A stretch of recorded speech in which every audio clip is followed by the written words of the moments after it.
For Sports and Channel 9 present University of Colorado football. From Husky Stadium in Seattle, it's the University of Colorado Buffaloes versus the University of Washington Huskies. Today's game is brought to you in part by your local Colorado Subaru dealers and also by Remax, take a step above the crowd. By KG Men's Store, great clothes for everything you do. And Central Banks, the better bankers.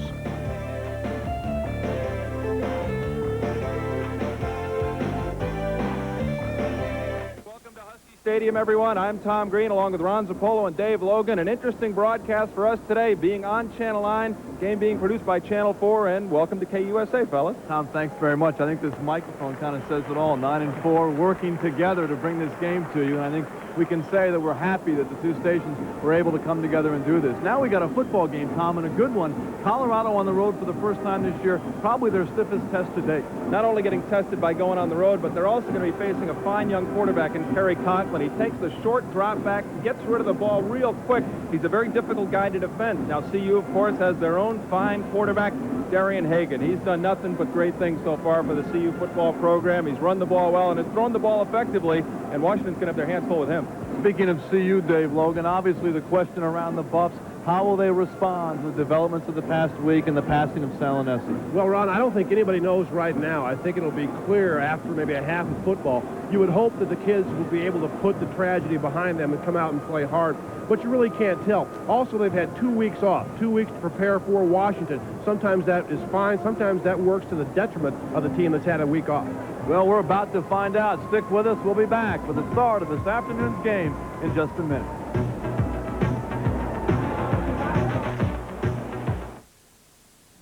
To the average car, this could be a dangerous body of water, even though it's only an inch deep. That hardly phases the new four-wheel drive Subaru Legacy, the latest in foul-weather gear.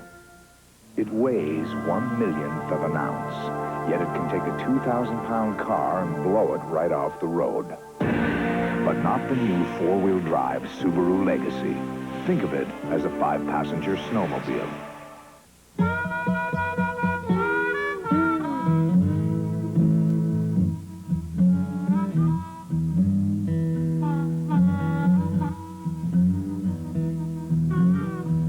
U.S. West Communications has a question for every small business. When you have a customer on the line, who's to say you aren't missing a bigger one? Call us about adding another business phone line. U.S. West, making the most of your time. Back on the shores of Lake Washington, Ron Zappolo, Dave Logan, and Tom Green, as we're a couple minutes away from the start of this afternoon's game. 5th-ranked Colorado at 3-0 versus 19th-ranked Washington at 2-1. They are 21st Associated Press, 17th UPI. And, of course, the big moment in the game will come in just a minute when we have a moment of silence here for Salinesi. The series record between the two teams, Washington 3-2-1. Last meeting, of course, the 85 Freedom Bowl, where Washington beat Colorado 20-17. Kind of a normal day, fellas, here in Seattle. It's cool, temperature in the high 50s, low 60s, but there was a light drizzle about an hour before game time, but it appears to have cleared up, and we should have a clean track here on the artificial turf. You can see the entire Colorado team more or less going out for the toss. This is going to be an emotional group today. It's going to be hard to measure, like you said in the open, Dave, how the emotion will affect this CU team. There's been such an outpouring of affection towards the team and the family of Salinesi, everyone from President Reagan. Last night in the team hotel, I ran into a couple of former Colorado State University players, now with the Seahawks, Kelly Stauffer and Harper LaBelle. They were coming by to give their best wishes and some flowers to Coach McCartney and the team. And this is just going to be a powerful, emotional, especially at the start, football game. No doubt about it. I think the entire state of Colorado, and more than that, the nation, has been touched by what's happened in Boulder this past week. And again, I don't think you'll be able to gauge as to how this team will respond until well into the second quarter. Looked a little bit lethargic during the course of the week. The practice was not as good as you would have liked. Bill McCartney, of course, assumed that it might not be. But I think once the game starts, at least we hope that this team will come out and play the way that Salinesi would have hoped they would play. Colorado would be good football. Dave, Colorado won the toss. They'll receive. And here comes a moment of silence for number 8, Salinesi. In memory of two college football standouts that passed away in the last week. University of Washington was saddened by the loss of Chuck Vaughn, captain of the 1936 Husky squad that played in the 1937 Bowl War against the University of Pittsburgh. And all of college football was mourning the loss of former quarterback Sal Anesi, who passed away last Saturday from cancer. Anesi was the Buffalo starting quarterback in 1988 and led the team to the Freedom Bowl and its most wins in one season since 1976.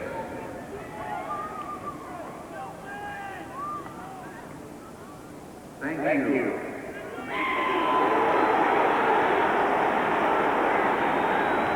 Ron, you can see the whole team gathered at midfield there, and obviously a gesture for their teammate Sal Anesi. They've set their goals high. They're planning on being number one. An emotional moment. Team has number 8 on all the lockers here in Seattle. They've got number 8 on all the towels they're using today, and they'll have number 8 on their minds for more than just today. They'll have it on their minds throughout this '89 season. Talking about football, Colorado comes into this game with a big edge in the kicking game, and the fact that they're averaging about 39 yards a kick return against a special teams unit for Washington that really hasn't impressed so far might allow the Buffs to get off to some good field position right out of the gate.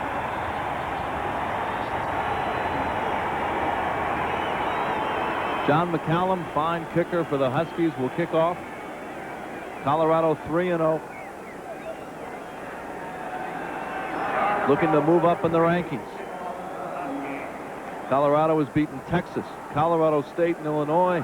Washington beat Texas A&M and Purdue. They lost last Saturday night on a late field goal down in Arizona, 20-17. Pritchard and M.J. Nelson are deep. Nelson is 18. Pritchard is 9. Nelson third in the country in kickoff returns, averaging 39 a return. So an emotional CU football team takes the field, and we're underway in Seattle. This one loose on the carpet. Nelson had trouble with it, but apparently Colorado has it at their own 23. Well, that certainly could have been costly. Washington coming into the game, as we mentioned, fellas, aware of the CU kickoff return team, and they got the ball so high that Buffalo's had a tough time coming up and getting under it. Darian Hagan, the talented quarterback, Kissick the fullback, Pritchard and Eric Bieniemy, the running backs, Campbell the wide receiver, Parrick the tight end, Coleman, Garten, Leuenberg, Muhlenberg, and Vanderpool, the big and experienced offensive line. Hagan brings them out 1st and 10 from the 23. The handoff is a fake. Hagan's got it, and he's thrown for a loss. Number 56, Martin Harrison, third leading tackler so far in the season, throws Hagan for a 5-yard loss. Dennis Brown leads this up-front defense for the Huskies with John Cook, Travis Richardson, Martin Harrison, the man who made that play.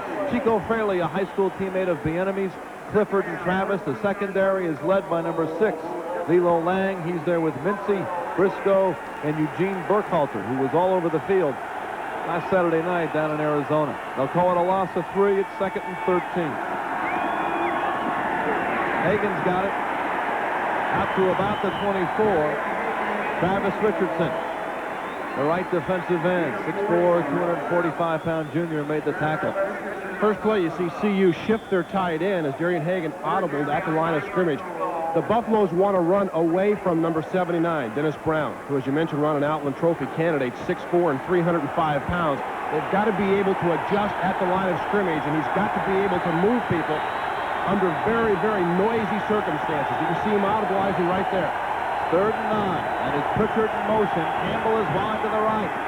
Hagan's pass is deflected, and it is intercepted. Number 28, Eric Briscoe, has given Washington the ball on the Colorado 33. Well, a big emotional boost for the Huskies as the tip ball, a great play to intercept that. This Husky team is characterized by being a little small, a little short on experience, but they sure came out fired up on defense, got good penetration, and now have the ball at the CU 32-yard line, and we'll see how the CU defense responds going up against Kerry Conklin on the Husky attack. You can see Gary Barnett talking to Darian Hagan. Hagan didn't get back far enough. He dropped 2 steps back. The penetration got to him, and thus the turnover. Conklin, the quarterback. Compton is 36. Lewis is 20. That is Lewis in motion. Conklin to throw on first down. He's got time, and it's intercepted. Picked off by Tim James, the free safety, and Colorado has the football back at the 8-yard line. Big mistake by Conklin because he had Lewis open. Lewis came out of the backfield. That's one of the few times you'll really see Washington come out in the eye. And you see, after going in motion, Lewis just drips out off the left side of the line. It's going down the field, and Conklin has him here, just overthrows the ball. It was a bad throw. And nice pick off there by Tim James, and a big turnover for the CU defense. Just what they needed at the time. Hey, really a bad decision by Conklin. Throws a little bit high, but receiver, when you're trying to dump that ball over somebody and in front of a rushing secondary, pretty tough throw. Fellows, both teams look a little tight. 1st and 10. The ball is on the 9. J.J. Flanagan in the game. Here's J.J. He's hit by Harrison. Knocked down at the line of scrimmage. 2 tackles now for Harrison. No gain. They call Harrison a linebacker, but you'll see him mostly as a defensive lineman today.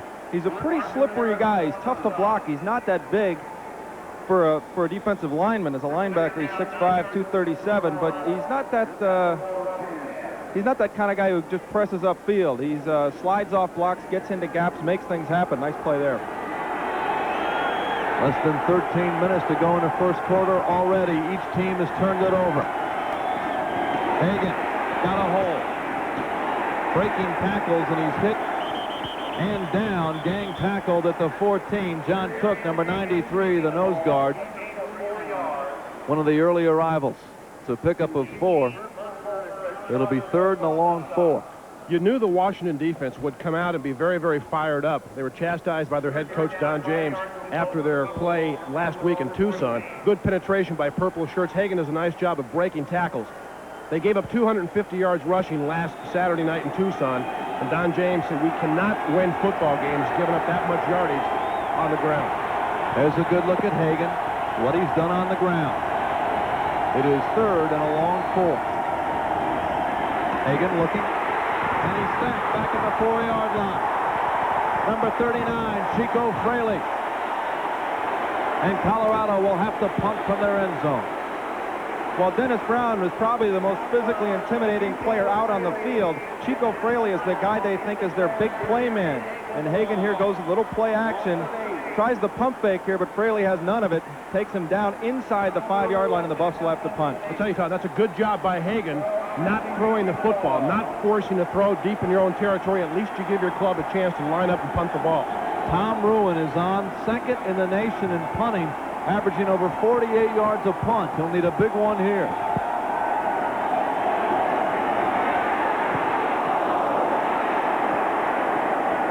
Charles Mincy will let it bounce, and it goes into Husky territory before it is downed at the 44. An excellent punt of some 55 yards. 11:10 to go in the first quarter. We're scoreless here in Seattle.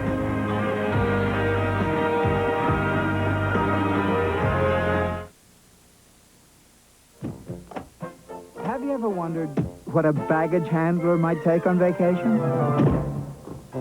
What everyone should take. Samsonite's glutton for punishment. Put a luggage cart in a suitcase, and what do you get? Samsonite's piggyback. It's particularly handy on long trips like the one from your car to the ticket counter.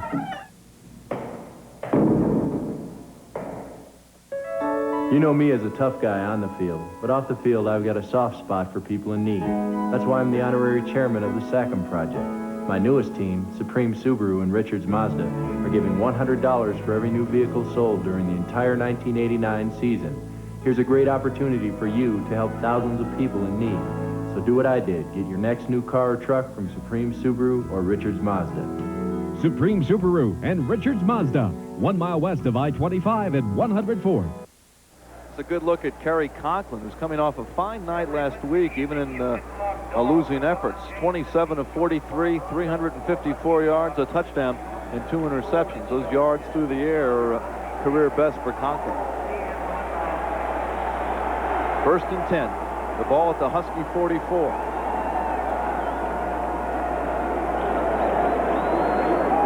Conklin. It's complete to the 48. And Mark Jones is wrapped up there by Bruce Young. Mark Jones, a freshman out of Portland. 4-yard pickup, ball out to the 48, 2nd and 6. That's the kind of play with 3 wide receivers and a running back to the one side. When you send that running back in motion, nobody behind Conklin, you're going to pick up some yardage. CU that time rushing 3 players, you drop 8. You hope that nobody gets behind you. You come up and make the tackle. Washington will move the football today because they've got the kind of offense that simply dictates to you defensively what you can do, and that is predominantly play zone. McKay and Riley are wide to the top of your screen on 2nd and 6. Here's Lewis. Hits through the middle. Into Buff territory at the 46. Arthur Walker making the stop. Offensively for Washington, Conklin, the veteran quarterback. Lewis and Compton, the running backs. McKay, Riley, Bill Ames is a tight end. Up front, as Washington has a 1st down, Cooney, Schulberg, Brostek, Pahuakoa, and Sapele Malamala. It's a 1st down for Washington at the Buff 46.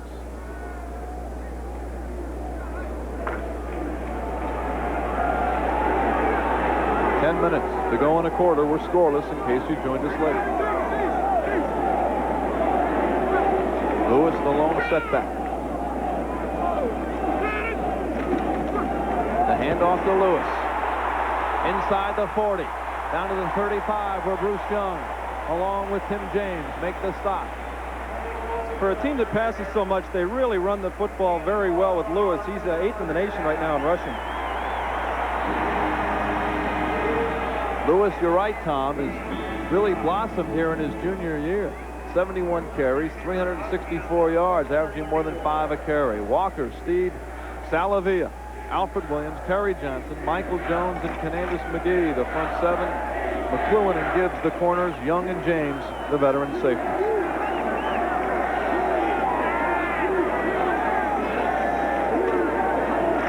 Conklin's got plenty of time.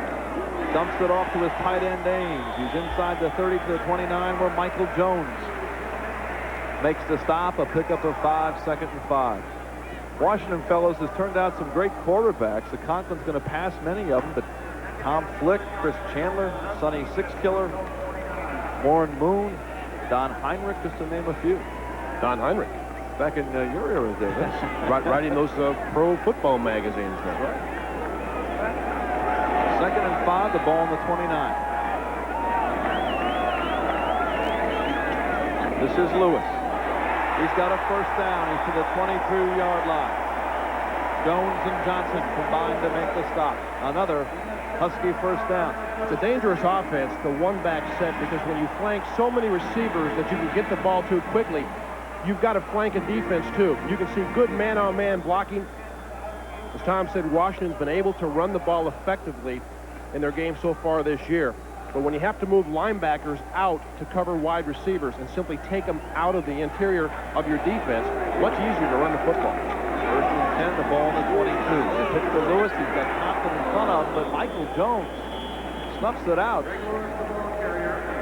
That's not really their game plan. They really like to spread the field, like Dave was saying, and Lewis is simply perfect in this kind of offense because he's so slippery when the pass rush is coming, when they know you're going to throw. He's got great hands coming out of the backfield when they send him out. He's just a nifty running back, but right there, Michael Jones all over him.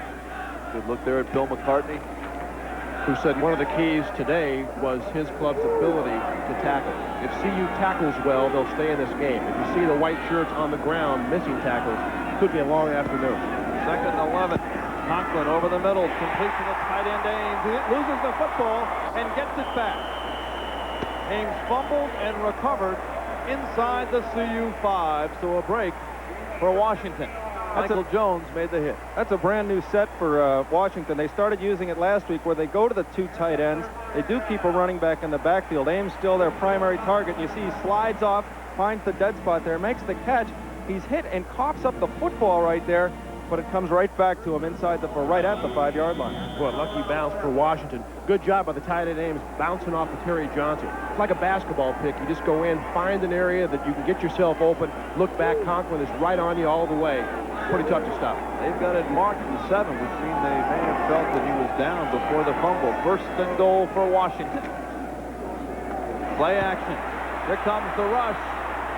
Conklin will just throw it away. Canavis McGee was all over Conklin, and Conklin got rid of it. He's having a few words now with Greg Lewis. That's a smart play. They've been very susceptible to weak side pressure going away from the flow, where the backside of the defense can chase him down. Canavis, big play guy last year, coming off that broken ankle. Maybe not quite back to the caliber he was last year. Much bigger and stronger. Lost a little bit of his mobility, but that will come as he continues to get better this year. We had a look at Don James, one of the successful coaches in all of college football. Second down and goal. Here is Lewis. Inside the 5, down to the 2, where Tim James stopped him there. It's third and goal. And very early on, fellas, this will be one of the big plays early in the ball game. Lewis hasn't had much of a chance to play in his first 2 years, but you can see his cutback ability. Good job of the offensive line of sealing that strong side and CU not getting off the blocks on the weak side to stop that cutback. This drive started on the Washington 44. Third and goal. Conklin's got it, and down he goes. Joel Steve, the nose guard, the sophomore from Hinckley, made the big play. And the field goal team comes on for Don James. The CU defense did the job when they had to. What a find Joel Steed has been for this team to come out of Hinckley and develop into the nose tackle that he is. He gets good penetration here, and Conklin has a little trouble with that exchange, but Steed's right there, and the play is over. He's really developed, especially for a local guy to step in and do so well. It's big for the Buffaloes. Washington runs the wishbone attack in short yardage. I think that's a tough offense to try to perfect if you don't run it all the time. You see that time great penetration by CU. Don McCallum, dead solid perfect from 20 yards out, making him 7 of 8 on the season.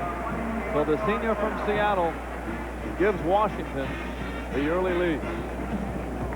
5:57 to go in the first quarter. The Huskies are on the board.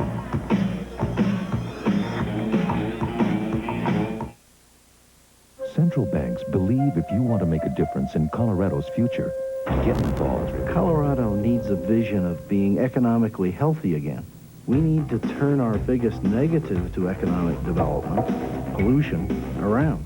With our resources, we can establish the country's leading research and technology center for pollution right here in Colorado, creating jobs, cleaning up our air, and reaffirming our state's integrity. Central banks, in business for Colorado. Before you men go on this mission, I'm taking you to the best French restaurant in the city. French food, French food, French food, French food, French food, French food. Somewhere a small restaurant is missing a big sale. It was busy. But U.S. West Communications can keep your small business from missing those big sales. How about pizza? Yeah! Find out how to protect those orders from going to the competition. Call U.S. West, making the most of your time. Washington 3, Colorado nothing. I guess somewhat of a moral victory for CU, keeping the Huskies out of the end zone as they had the ball down on the 2-yard line. CU is going to have to come up with something big on the offense. Washington is a gambling-style defense. And I think most people are aware that once Don James sets his mind to stopping something, he's always had the ability to do so. I think you'll see CU pop something big. You'll see maybe reverse. You've got to get some emotion going in the offense. It's been all Washington so far, especially on the emotion side. First off, what they need to do is get a better kick return. They really hurt themselves at field position on the opening kickoff when they barely recovered the football. David Gibbs had to come back and find the football for him, and they really should be making big plays in the kicking game against the Huskies. McCallum to kick off. Washington out in front, a short kick. Gibbs crashes into Pritchard. This is Gibbs with a football. He's down shy of the 30. See, that's a well-designed play. Washington's run it twice. You pop the ball in the air, you pop it down to the corner of the field, of course, telling your club as to which way you'll kick, and you take away that explosive return ability that CU has. It's about a wedge, isn't it? Yeah, a little 9-iron straight up in the air. He's got a balata ball, trying to back it up a little bit once he drops it there, but it's worked both times. It's really hurt the Buffs return teams, and now it's up to the offense to get something going. First and 10 for Darian Hagan, the ball on the CU 27. George Hemingway in the game, number 22. This is Hemingway with a football. Runs hard across the 30 out to about the 33. The thing to watch when you see Washington line up is where number 79 goes. Dennis Brown at 6'4" and 300 pounds is a legitimate Outland Trophy candidate, and they put him all over the line of scrimmage, usually working from the outside, sometimes towards the inside, even over the nose in certain situations. And he is a tremendous player, getting upfield and creating penetration. From there, you have to maybe get around it, but he is a sensational player to watch. Well, he's a man. Very quick for his size, too. He made the tackle on Hemingway, 2nd and 5.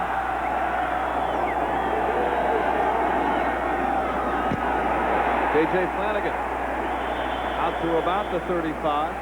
Dennis Brown again with help from Clifford.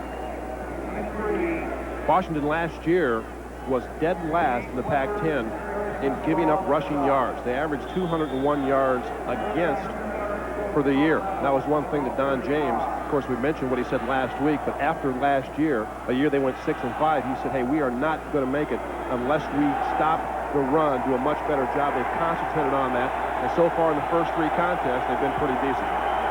3rd and 2. That's Hemingway. He's got a first down across the 40 to the 45. Briscoe finally threw him down along with Lilo Lang, but a first down for the Buffs. Darren Muhlenberg getting some daylight for the back to run through here. So you can see how aware Washington is of the perimeter game.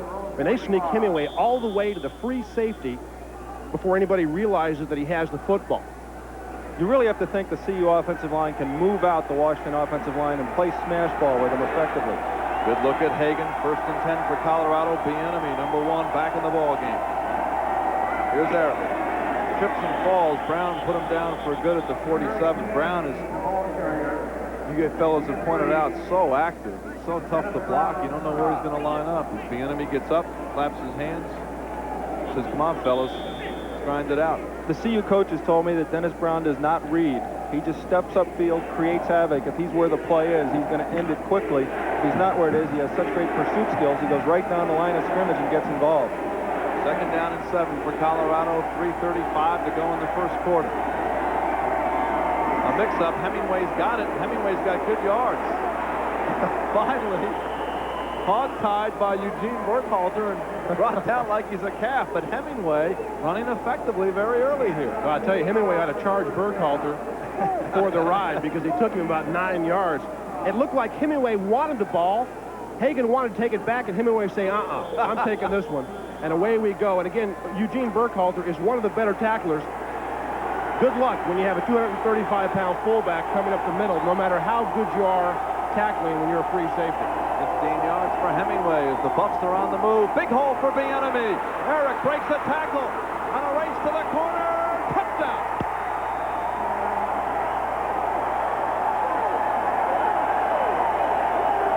What a job by the left side of the Buffs offensive line as they blew it open. Big daylight for Bieniemy. It became a foot race. He's not going to lose many of those. Look at the daylight here. You're right. We've said so many times. Excellent block by Leuenberg. Look at the backside seal by Coleman. And watch Bieniemy pick up those feet. And once he senses the goal line, even at 5'9", he's very, very difficult to knock off his feet. He's got terrific balance and just enough speed to make it across the end zone line.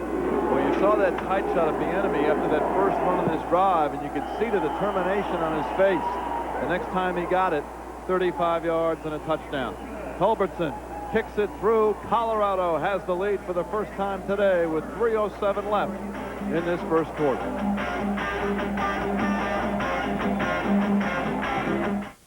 Here's why Biggs asked you not to shop. Till now. Biggs, with the most amazing produce, meat, and fish departments. Fashion, sporting goods, electronics, and more. And all at Biggs' true minimum prices. Prices as small as Biggs is big. We wouldn't ask you to sacrifice for nothing. So now that Biggs is here, what are you waiting for? He must be starving. Biggs, a new way to shop for food and everything else. In most ways, it's unlike any Subaru ever built.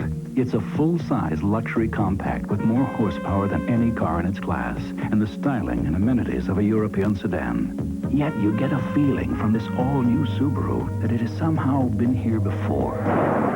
That it has inherited a tradition of excellence in front and four-wheel drive technology. Which makes this more than our finest car. It makes this our legacy.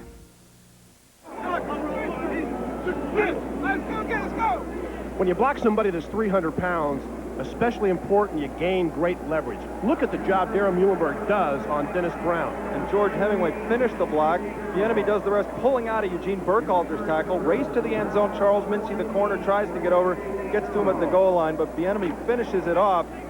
That's his 7th touchdown of the year, and the Buffs have the lead, 7-3. 6 plays, 73 yards. Colorado settling themselves down. Both of you made the point that Colorado didn't have a lot of emotion the first couple of times. It looks like they're jacked up again. They seemed a little edgy, actually, at the beginning, and now it's up to their defense to use the field position they're going to gain here. 2 freshmen back to return for the Huskies. Dino Bryant and Eric Alozio back to take the kick. This one is down by Alozzi in the end zone. So Washington will take over 1st and 10 from the 20, behind for the first time this afternoon. It's going to be interesting to see from operating from their own 20 how the Huskies attack the CU defense.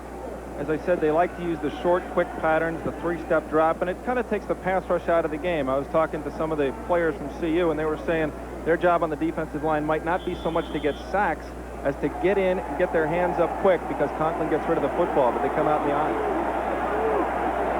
Compton back in the game, 1st and 10, the ball on the 20. Lewis in motion. Conklin completes it to Riley. McLuhan runs him out at the 28. An 8-yard pickup, 2nd and 2. Riley, their leading receiver, 14 catches for 283 yards. He's got very good speed. Since 1975, Washington has basically been an I formation team. Keith Gilbertson arrived from the University of Idaho as their head coach, and he brought with him this particular style of offense. The 2 and 3 wide receivers, a lot of throwing, the 1-back set, spread the defense all over the field, and so far it's been quite effective. Riley and McKay now in the bottom of your screen is a big hole for Compton. He's all the way out to the 41-yard line. Compton's one of the reasons they run the eye. He's such a tough runner up the middle. He's a great blocker for Lewis. He's 5'11", weighs about 230 pounds, so you're not going to arm tackle this guy, but he had no problem here with big daylight up the middle, and if he hadn't tripped, might have had a bigger gain. Tim James was probably saying, oh, please, go down. You're not going to arm tackle him, but in this case, he tackles himself. Sometimes those big guys have trouble getting their feet out of the way once they get going. You see the end zone, you're so happy that you've had a chance to get there, and your feet don't work quite as fast as your mind does. On 1st and 10 from the 40, Conklin over the middle, nearly intercepted by Terry Johnson. His receiver fell down. Greg Lewis was trying to set up in the middle and fell down. And one of the things that makes Conklin so effective in this kind of offense is that he uses everybody. He will spread the ball around to every eligible receiver on the field, and the defense cannot focus on one receiver or a back coming out of the backfield because everyone's very eligible when they go out on a pattern with Conklin back there. Conklin 64 of 107 for 792 yards, 5 touchdown passes, and 2 interceptions, averaging 264 yards a game through the air.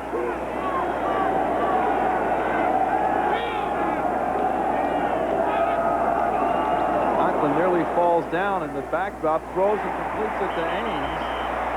Out to the Washington 47, Williams and Johnson on the tackle. It'll be 3rd and 3.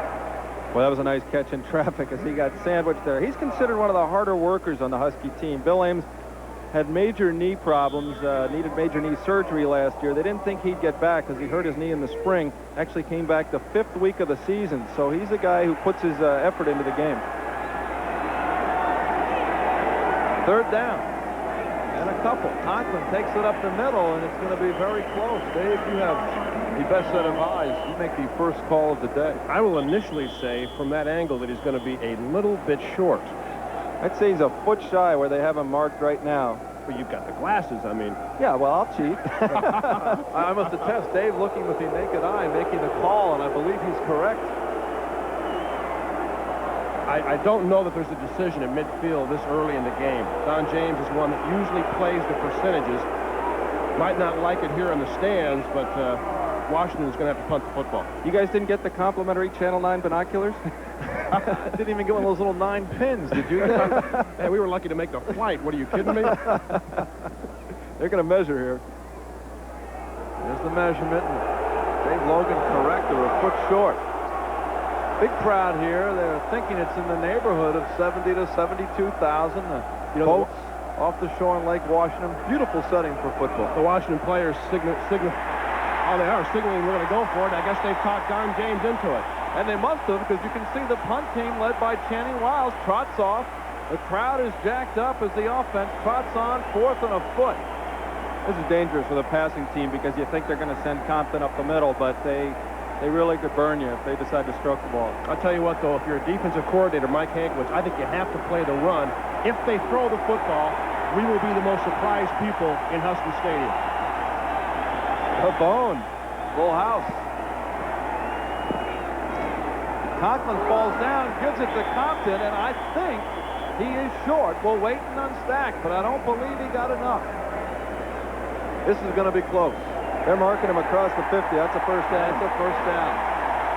They may have got a very favorable spot because Conklin fell down as he made the handoff.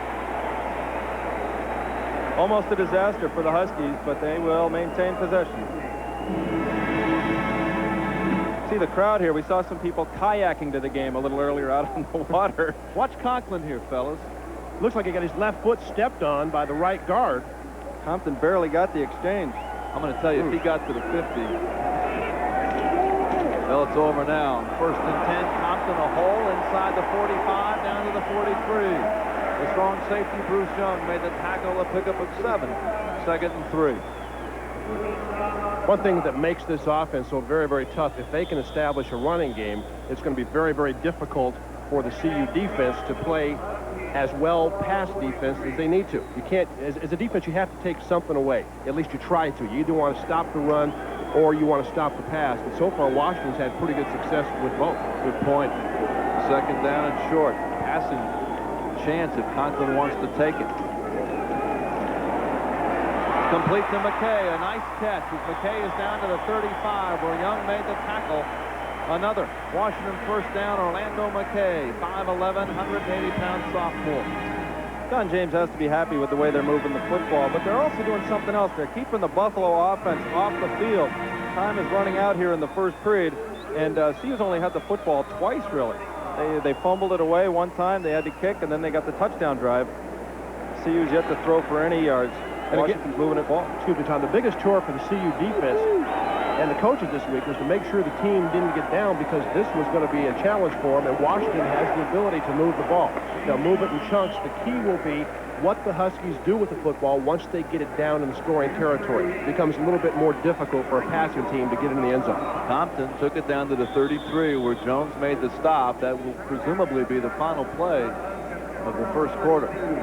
Pickup of 3, and it's been a very entertaining first quarter with Colorado out in front. We played a quarter here in Seattle. The Bucs 7, the Huskies 3. We'll be back in just a minute.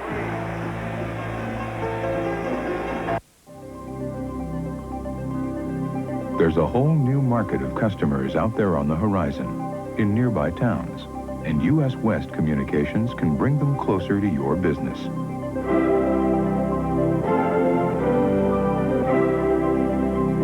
Call us, and we'll tell you how our regional calling services let out-of-town customers feel like you're right next door.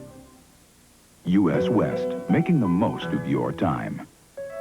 You know me as a tough guy on the field, but off the field I've got a soft spot for people in need.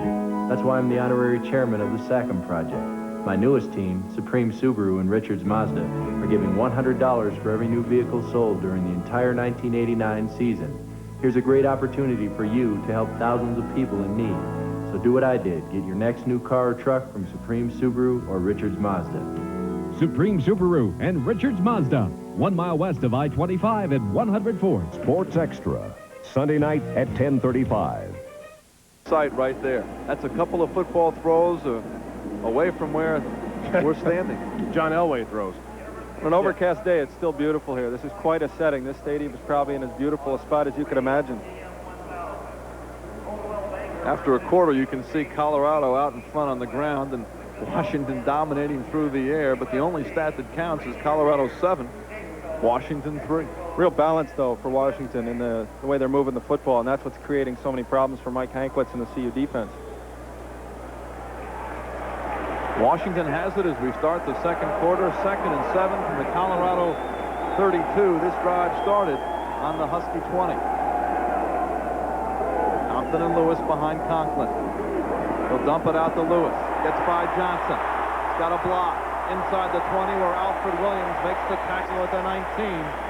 A 13-yard gain and another Washington first down. A very safe throw, and you'll see the dump to Lewis. Colorado with a 4-man rush actually has a chance to make the play, but Terry Johnson right there gets blocked, and a good block by number 51, Dean Kirkland.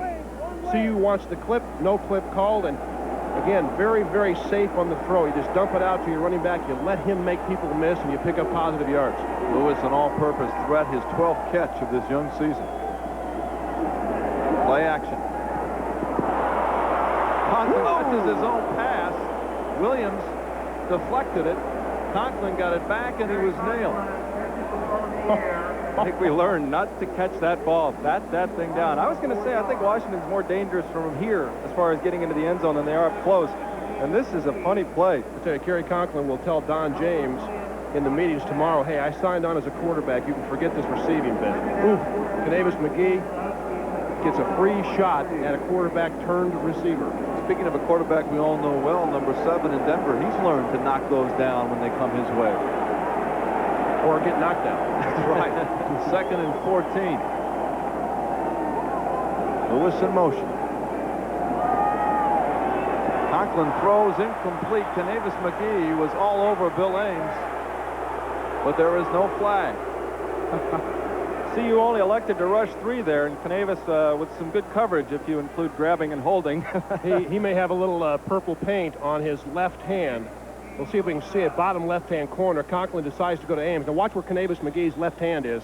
Right in the middle of the left shoulder pad of Ames, the tight end. Now here on 3rd and long, I'd like to see CU do something a little more aggressive than send 3 guys. I'd like to see him put a little pressure on Conklin. He does make good decisions, but they line up in a 4 down front. Rowley and McKay wide to the left, the bottom of your screen.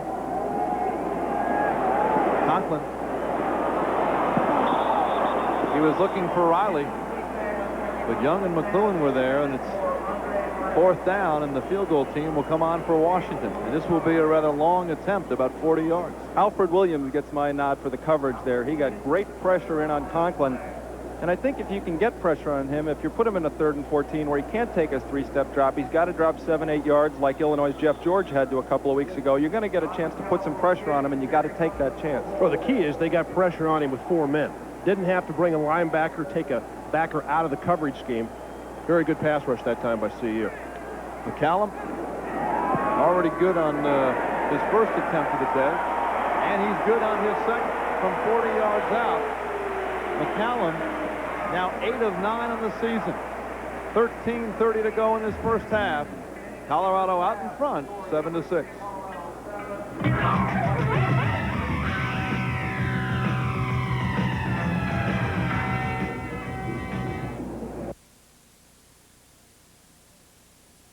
Everybody knows that friction is your car's worst enemy. Until now, there really wasn't much you could do about it. But now, CLM has developed an oil additive that really reduces engine wear. And tests prove that CLM not only reduces friction, it cuts emissions, it increases horsepower. Hey, this stuff really works. If you want your engine to last longer, you gotta use CLM oil additive. Ask for it at Usco Drugs and auto parts stores.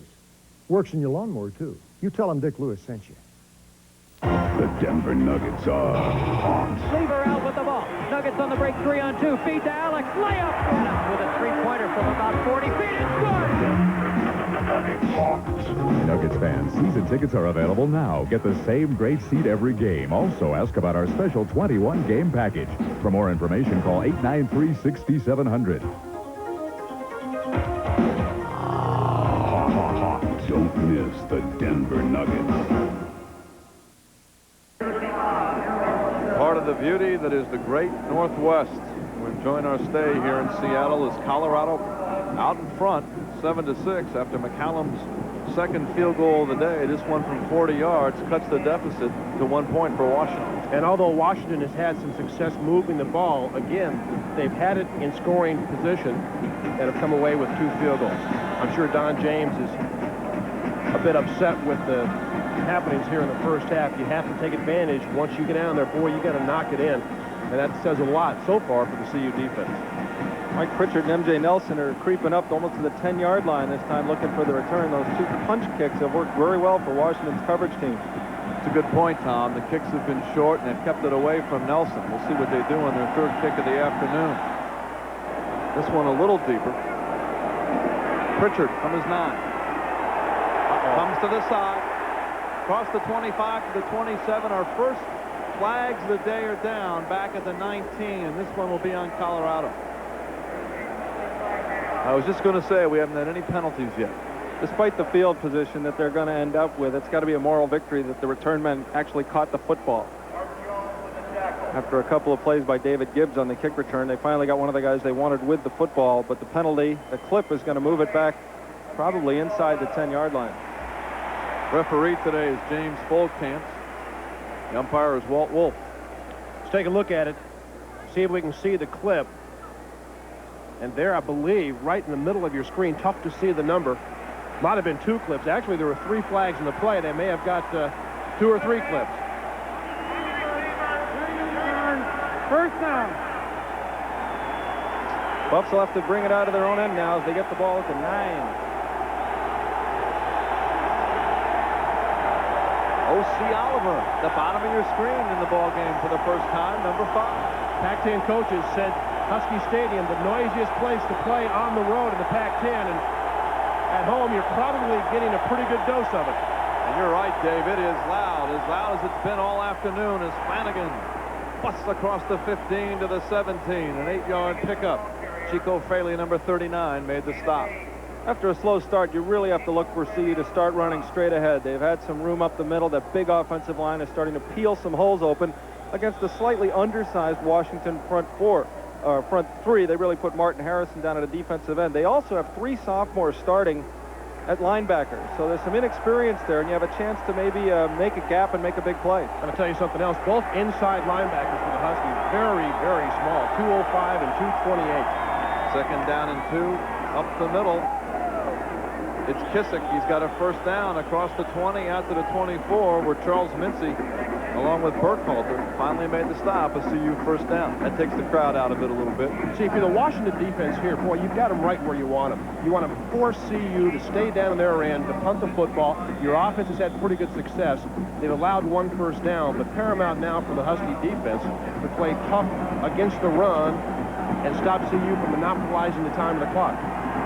And I would think CU is getting more and more confidence they can run the football against this defense. Hagan, the pitch to Flanagan, loses it. I believe J.J. covered it. He did at the 24. A loss of 1. Harrison made the stop.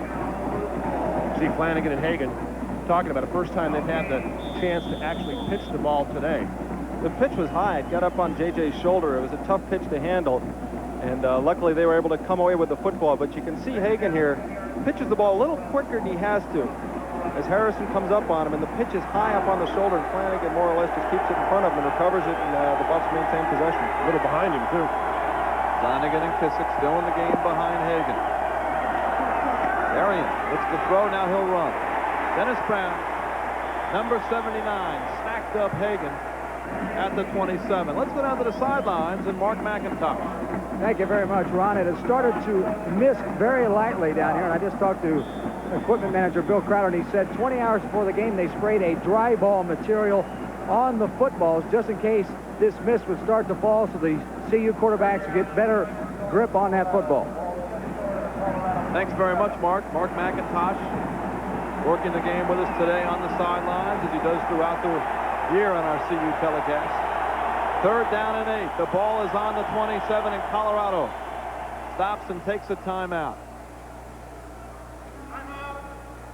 11:06 to go in the half. We'll be back to Seattle in just a minute.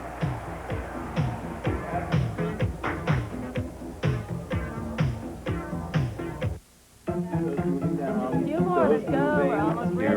Great. Bill, how's sales doing with their presentation? We're ready. When your department has to deliver, call Kinko's, the copy center. We take care of the copies so you can take care of business.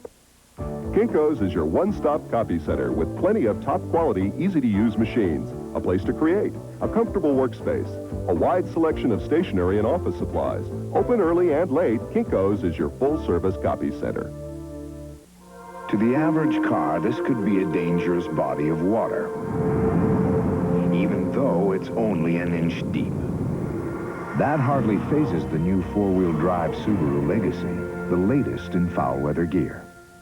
It weighs 1/1,000,000th of an ounce, yet it can take a 2,000-pound car and blow it right off the road. But not the new four-wheel drive Subaru Legacy. Think of it as a 5-passenger snowmobile. Another gorgeous afternoon in Seattle as you see traffic just outside the stadium. It's a great area, great city. 3rd and 8. Ball is on the 27. Pritchard and Campbell wide to the top of your screen. Hagan hands it off to Flanagan. He's going to be short. He's across the 30 to the 32. James Clifford, the leading tackler on this team, sophomore from Seattle, made the stop, and CU will have to punt. We said earlier that Washington, coming into this afternoon's game, very much aware of CU's rushing ability. They're going to make him throw the ball. That time, almost a delay to Flanagan.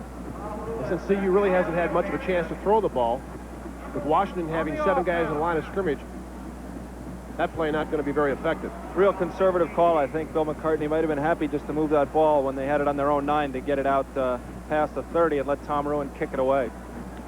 Charles Mincy is deep for the Huskies. Ruin is inside his 20. 7-6 Colorado. 10:50 to go in the first half.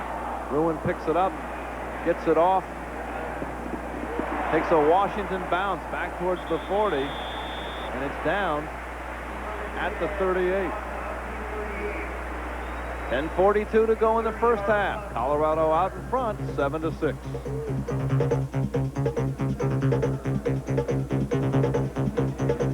1990 Subarus are here today at Shortline Subaru. The newly designed high-tech Subaru Legacy sedans and wagons have arrived. Choose from a wide variety, including the Legacy LS and a Shortline exclusive, the LS Plus. Shortline also has a great selection of 3-doors, 4-doors, and a best-selling station wagon in America, the Subaru Loyale. Take advantage of factory-to-dealer incentives and get up to $2,000 cash back today at the #2 retail Subaru dealer in the world, Shortline Subaru, 890 South Havana.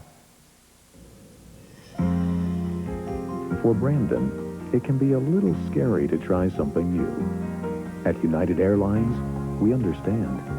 That's why our employees volunteer their time to make it a little easier for someone else. Today, Brandon found some friends he can count on. The feeling is mutual. United Airlines, rededicated to giving you the service you deserve.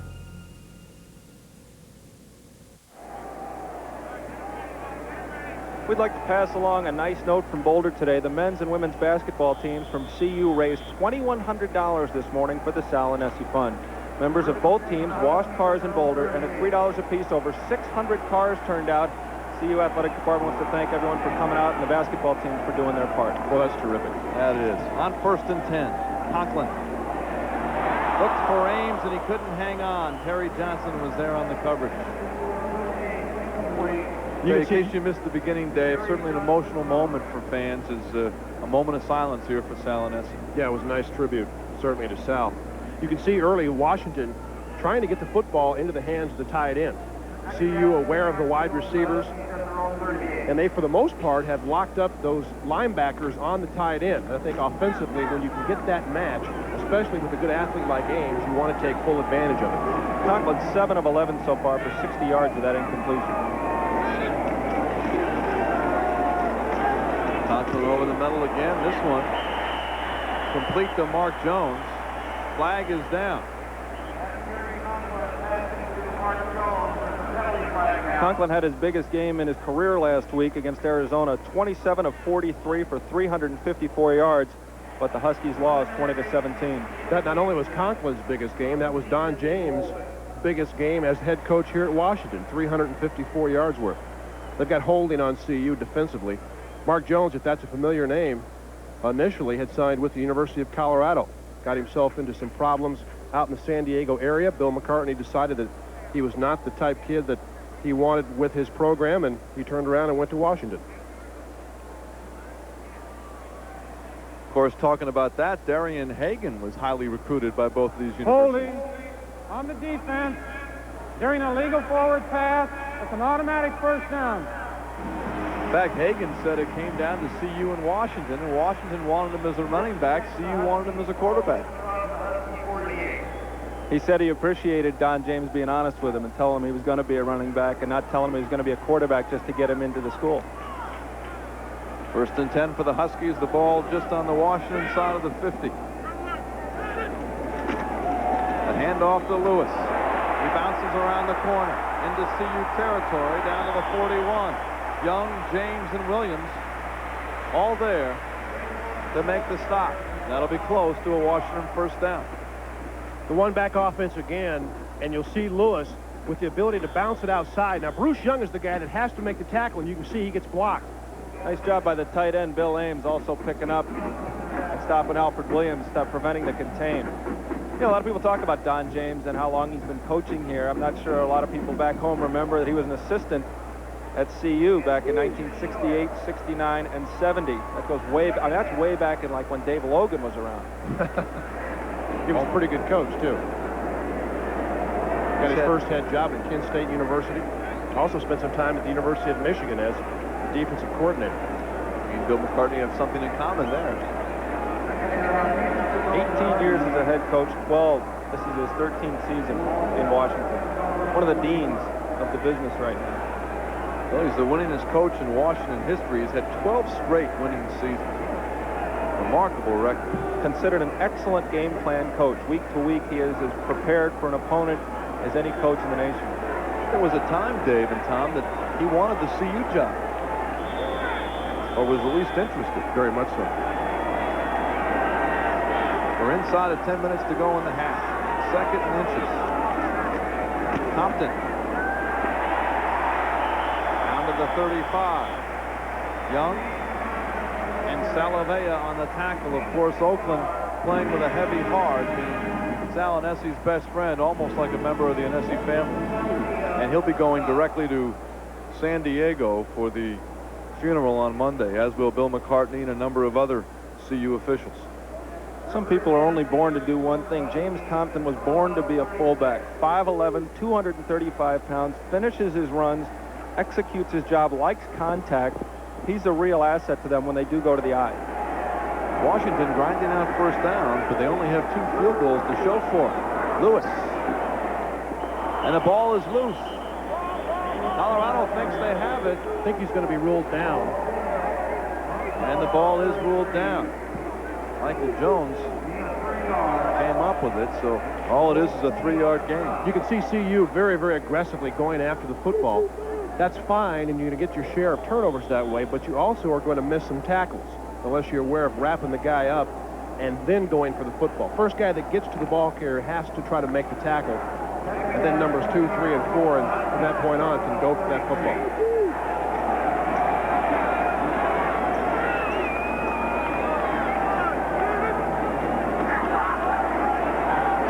A lot of time, and now he's going to run the football.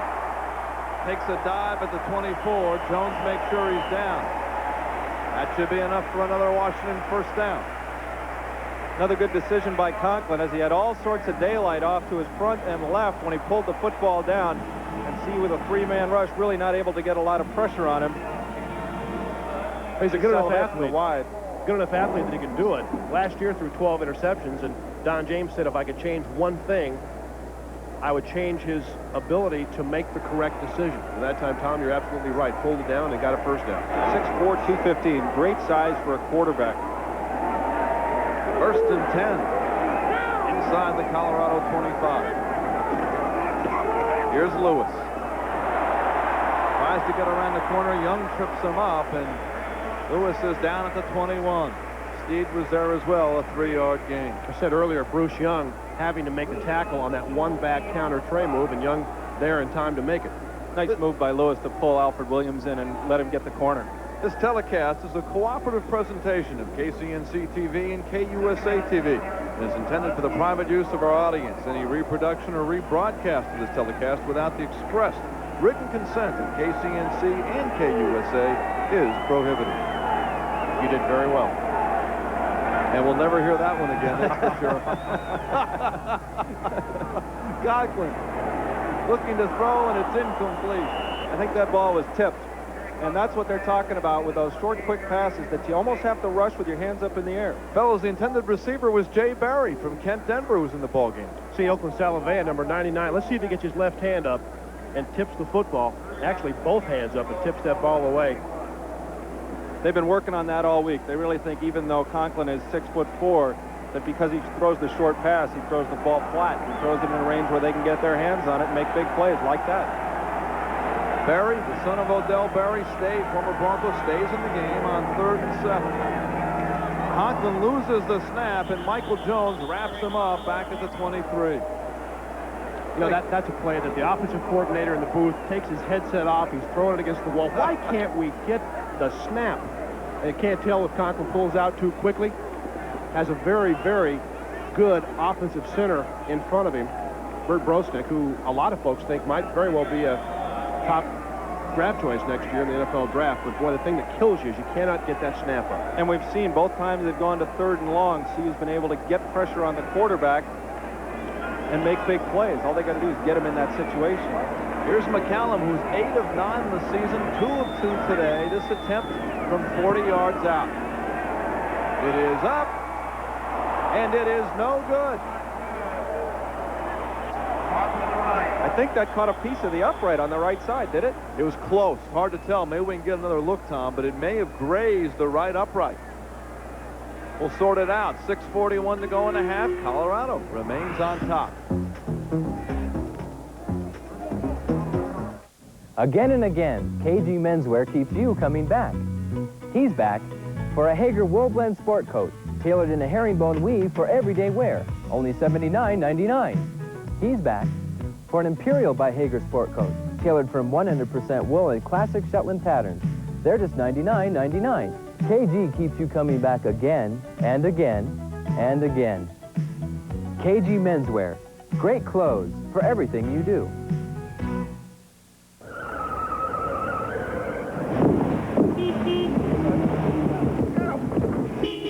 Right now, during Isuzu's Take It to the Bank sale, generous factory cash is helping people save big bucks that they can take straight to the bank. Hi, I'd like to make a deposit.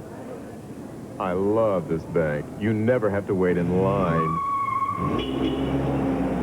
Right now, you could save big bucks on the Trooper during Isuzu's Take It to the Bank sale. John McCallum, the Husky kicker, certainly has enough leg and elevation. This looks like a 5-iron with a little draw. Watch the ball start to move in. It's coming in. He probably thinks, aha, and it actually nicks the upright. Washington's chance to take the lead goes by the boards, and the Buffs take over at the 23. You know, ironically, his only other miss of the season came last week in Tucson, a 41-yarder that would have given the Huskies the lead. On 1st and 10, Bieniemy back in the game. Nice twisting, turning move. He will not come down. He's finally brought down to 32. Eric Bieniemy shows you how to gain 9 yards on his own. This is a situation where if the Buffaloes can establish control of running up the middle of the field, establish the center of the line of scrimmage is where they want to run the football, then they can do what really looks like something that Washington's susceptible to: misdirection, reverses, passing the football. But it won't happen until they establish the middle of the field as their own on runs like that by Bieniemy. And again, 2 inside linebackers, Chico Fraley and James Clifford, both undersized. Colorado doing a good job of running right at him. Hemingway, he's got a first down and a flag is down as Hemingway across the 35. These guys are undersized in the middle, and what that means is they're very active and very athletic, and they run to the football very well. They pursue the ball extremely well. The problem with that is then you start to misdirect the football. They over-pursue, cutbacks and things like that are going to work for the Buffs today, and they're going to need a big play now after the 10-yard penalty. Bill McCartney all the way out in the field, and I think he's most upset with the fact that the holding call came in very, very late. Hemingway already had the football 3 or 4 yards down the field. You'd never like to get a holding call, but you certainly don't like to get one after you've picked up the first down. See if we can see it. Hemingway inside. Muhlenberg, number 63. Tough to tell, but I'll tell you what, if it's on him. And that came from the left side of the field on the right guard. I can't imagine that being the call, or if it was, how that referee saw it. CU fellows penalized 3 times now for 33 yards. Washington has yet to be penalized. So 10 yards on CU. The ball's back to the 22 where it is now 2nd and 12. M.J. Nelson and Campbell in the game as wide receivers. Brown jumped over the line of scrimmage, and this one is whistled dead. Boy, he's quick. That he is. A little bit too quick. Too quick there. Hey, when you're 305 pounds and you just start to, you decide to go, there's no way in the world to stop. He's really the anchor of this defense. He's the one guy with the size that allows them to control the line of scrimmage. Dead ball, off the front, they're just not that big. On the defense, 5 yards. You know, it looks like the rain has picked up a little bit. I don't know what effect that may have on the 2 offenses, but some of these shots, it looks like it is raining. You know, interestingly enough, Don James says that Dennis Brown hasn't even played up to his potential yet. NFL scouts say he's a surefire first-round pick. 2nd and 7 from the 27. Bieniemy across the 30 to the 32. Let's go down to the sidelines and Mark McIntosh. You're right, Ron. The rain is coming down a little heavier, and the Buffs have switched shoes. They've gone from a flat-soled shoe to a shoe that has small little cleats on it to get better traction. Back upstairs. Thanks, Mark. And there is a graphic description of what you were talking about as the Buffs have changed shoes. They look like shoes Floyd Patterson was wearing. It's kind of hard to find that many styles of black shoes, but somehow they've done it at CU. Maybe Jim Turner's old shoes. 3rd and 2.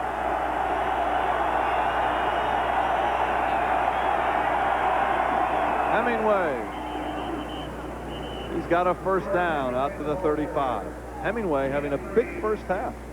Darren Muhlenberg getting the job done there, just driving out of his right guard spot. You know, the Buffs have 2 guys on their offensive line who know what it takes to win. Bill Coleman and Darren Muhlenberg took part on 2 separate state championship football teams. Of course, Coleman playing at Northglenn, they beat Cherry Creek, and Muhlenberg playing at Lakewood, and they beat Cherry Creek. So it's been a couple of guys who were part of programs that weren't supposed to do that well, and there's just something about them. They know what it takes to win. 4.5 minutes to go in the first half. Colorado with it. They're up 7-6. Bieniemy darts through the hole. He's across the 40 out to the 42. Burkhalter made the stop, the free safety. CU has had so many big plays in the first 3 games. What you're seeing here this afternoon is the Buffaloes making a statement that we can knock you off the ball. We don't have to throw it. We don't even have to pitch it. We're simply going to run between the tackles and stop us if you can. That's fine as long as your offensive line controls the line of scrimmage. They've had their moments against a very good defensive output this year. Hagan keeps it. Throws to Campbell, the hook and ladder. It's got Pritchard down the sidelines. And he's down to the Washington 32. First down, Colorado. As soon as I say they decided we're going to run the ball between the tackles, here we go with the trick play, if you will. This was a play they opened up the Oklahoma game with last year, if you can remember. The hook and ladder, and here comes Pritchard. And from that angle, it looks like Pritchard has a chance to score. Good job of the Washington defense. The main thing you want to do as a receiver, first catch the ball and then locate with your eyes Mike Pritchard. An excellent job by Jeff Campbell. 1st and 10 from the 32 off the hook and ladder. Here's Bieniemy down to the 27. One thing we're getting to see here today is a CU team that is so balanced as far as the talent positions that Darian Hagan still has not been a factor outside of that pass. He has not been the explosive runner that he's been the first 3 games so far, and he's still getting the job done. Let's go down to Mark McIntosh. About with the hook, as you were talking about the hook and ladder, Darren Hagen talking to him earlier this week, he said he had a few trick plays up his sleeve, and you just saw one. Back upstairs. Here's the handoff to Pritchard. He's across the 25 to the 24. It'll be third and about a yard. John Cook, the nose guard, made the stop. Like I was saying earlier, I think we're going to see more of those kind of plays, those misdirection plays. Try and get the Washington defense that flows to the ball so well. Make them pay for that and make them play the straight-ahead run a little more honestly. And that's a new wrinkle with Pritchard in motion, cutting back on the inside counter, something we haven't seen so far this year. It's raining hard right now, as you can see there on the screen of the shot of Bill McCartney. Rain is coming down hard. 3rd and 1 for the Buffs. 2.5 minutes to go in the half. Hagen's got it. Inside the 20. Hagen will have a first down as he's collared out by Burkhalter at the 16. Seems like the Husky defense had become awfully conscious of George Hemingway slamming up the middle, especially in short yardage situations. But they bit a little bit inside there and left the outside open, and Hagen only too quick for them. But good job by Darian Hagen riding Hemingway into the line of scrimmage, pulling that ball out when the defensive end crashed, picking up the necessary yards for the first down. That's what you have to do as an option quarterback. You may have 15 carries one game, and the next game, if you're reading correctly, you may have 4 or 5. You can't be a selfish player and run the option the correct way. 1st and 10 from the 16. Hagen's got it. He'll keep it inside the 5, and Hagen is knocked down on the 3. Lilo Lang made the tackle, but another Colorado first down. 13-yard pickup for Darian Hagen. You know, one thing you can't teach in option football is speed, and this is what this play is all about. Hagen making the correct read, gets inside blocking by Hemingway, and now he is to that corner of the seam, and he's running as fast as he can go right there. Nice convoy, too. Muhlenberg and Hemingway are out in front of him there. He's got 7 carries now for 30 yards. This drive started inside the Colorado 10. The enemy is down near the goal line, but not in. What a boost for Colorado if they can get in here in the final couple of minutes. They're going to have their hands full if they punch it in here with 2 minutes to go, and the Husky passing attack might open up a little bit, but first things first, 2nd and goal at the 1. Clock is running, minute 50 to go in the first half. You can see how close the ball is. Muhlenberg over the football. The enemy up and over. Touchdown.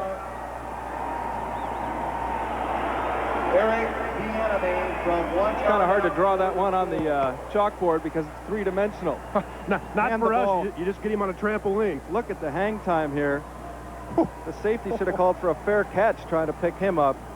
Say, he did that against CSU, and I thought he got 7 or 8 yards up in the air, came down in his head, and was scary, and he bounced right back up. You know, the only way to stop that play is to get great penetration by the defensive line and actually get to the enemy while he's just starting to launch himself in the air. If he gets into the air, all you can do is catch him once he comes down. Ken Culbertson puts it through, and with 1:41 to go, Colorado stretches the lead. The Buffs 14, the Huskies 6.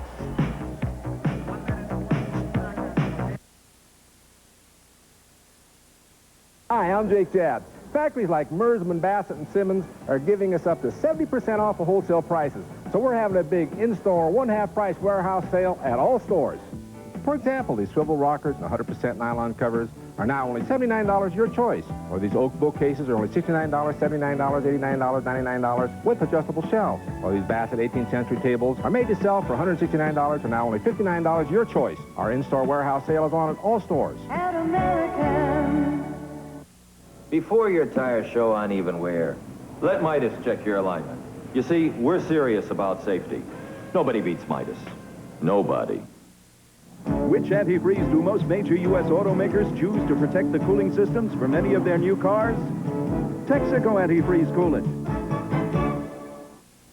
It don't take many places at Taco Bell.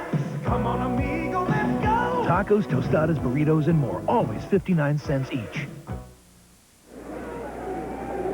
1:41 to go before the half. The Buffs now lead at 14-6. Let's take a look at it again. Now, this is a 1-yard touchdown run in the book, but Eric Bieniemy goes about 5 yards airborne He takes off between the 2 and the 3, and he definitely lands at least 2 yards deep in the end zone. He's about 4 yards in the air, it seems like. Well, he almost literally jumps over Eric Kissick, and Kissick just bent over a little bit. I don't think Eric had any clue how the play went. All of a sudden, he sees number 1 like Superman going over the top, and the Buffs lead at 14-6 with 1:41 to go. I tell you got to have a big heart to put your body in that position. As Ron said, we saw him land on his head a couple of times and looked to be seriously injured, but it does not persuade him from trying it again.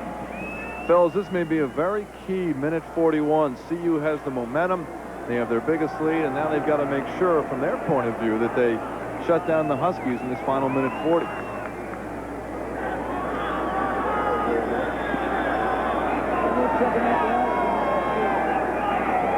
Bino Bryant, 29.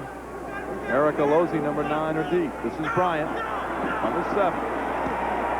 Bryant's got a hole. Across the 30. Across the 40. He's finally run out by Tim James at the Washington 45-yard line. This is what I meant. Colorado's got to be careful not to allow Washington to establish anything here right at the end of the half. Culbertson with a short kickoff really opened the door, and they got a nice wedge. Don James has been famous for his special teams, but this year they have yet to execute some big plays. It's either on coverage or on returns. Look at the replay. Takes it here at about the 7, carries it out 38 yards. He's a freshman, 5'11", 175, Bino Bryant, and he gets it all the way up to the 45-yard line before getting tripped up. Riley is wide to the left. Jones and McKay wide to the right. Conklin, incomplete. He was looking for McKay. James and Young were both there. 2nd and 10. Minute 28 to go in the half. The clock hurts Washington here because they like that short ball control passing game, but really don't have quite enough time to use it, even though they're at the 45-yard line. There you saw Conklin on 1st down taking the normal drop about 7 yards, and this isn't exactly what they like to do. I'll tell you this, though, with the short passing game and the timeouts left, they still have 3 timeouts. They've got plenty of time to utilize that to get down into position with a very good field goal kicker where they could get 3 points. And it would be big because of what's happened on that last drive by CU. Conklin. And it's intercepted by Bruce Young. And Lewis may have saved a Colorado touchdown. Well, I tell you, Bruce Young gets a running start on this throw and literally takes off before Conklin even throws the ball. Kerry Conklin locked on the receiver the entire way. You can see Andre Riley doesn't come back to the ball, and Bruce Young makes a great cut on the football. He took off from the strong safety position. I don't know if we can see it, but he undercuts this throw before Conklin even lets it go. You can see Young has already taken off, gets between Riley and the football. Just a great play by the strong safety. Should Riley be moving back to the football? Well, he's got to come back a little bit, but I think that time Kerry Conklin was the one that eyeballed that receiver. He let Bruce Young get a running start, and no way in the world to avoid that interception. Hagan looking to throw with time. Pritchard's got it at the 8. Another big Colorado play as the Buffs have it 1st and goal with 1:12 to go in the half, and this game has just turned around in the last minute. Mike Pritchard gets behind Charles Mincy here, and he's all alone, even though the throw's a little slow. Actually, he gets behind Briscoe. And the Buffs, all of a sudden, a big momentum shift, the pick by Bruce Young, the long pass play, 1:07 to go, and they're knocking at the door. I'll tell you, Briscoe really bit on the out and up move. Pritchard to the sideline, a nice pump by Hagan, and Pritchard gets behind him. Hagan cuts inside, and he's down to the 5 where he's hit there. Boy, what a turn of events, as it looked like Washington, with several scoring opportunities in the first half, might take control, and how quickly things can reverse in college football. Colorado takes a timeout. Don't go away. When we come back, we'll see if Colorado can slam it in.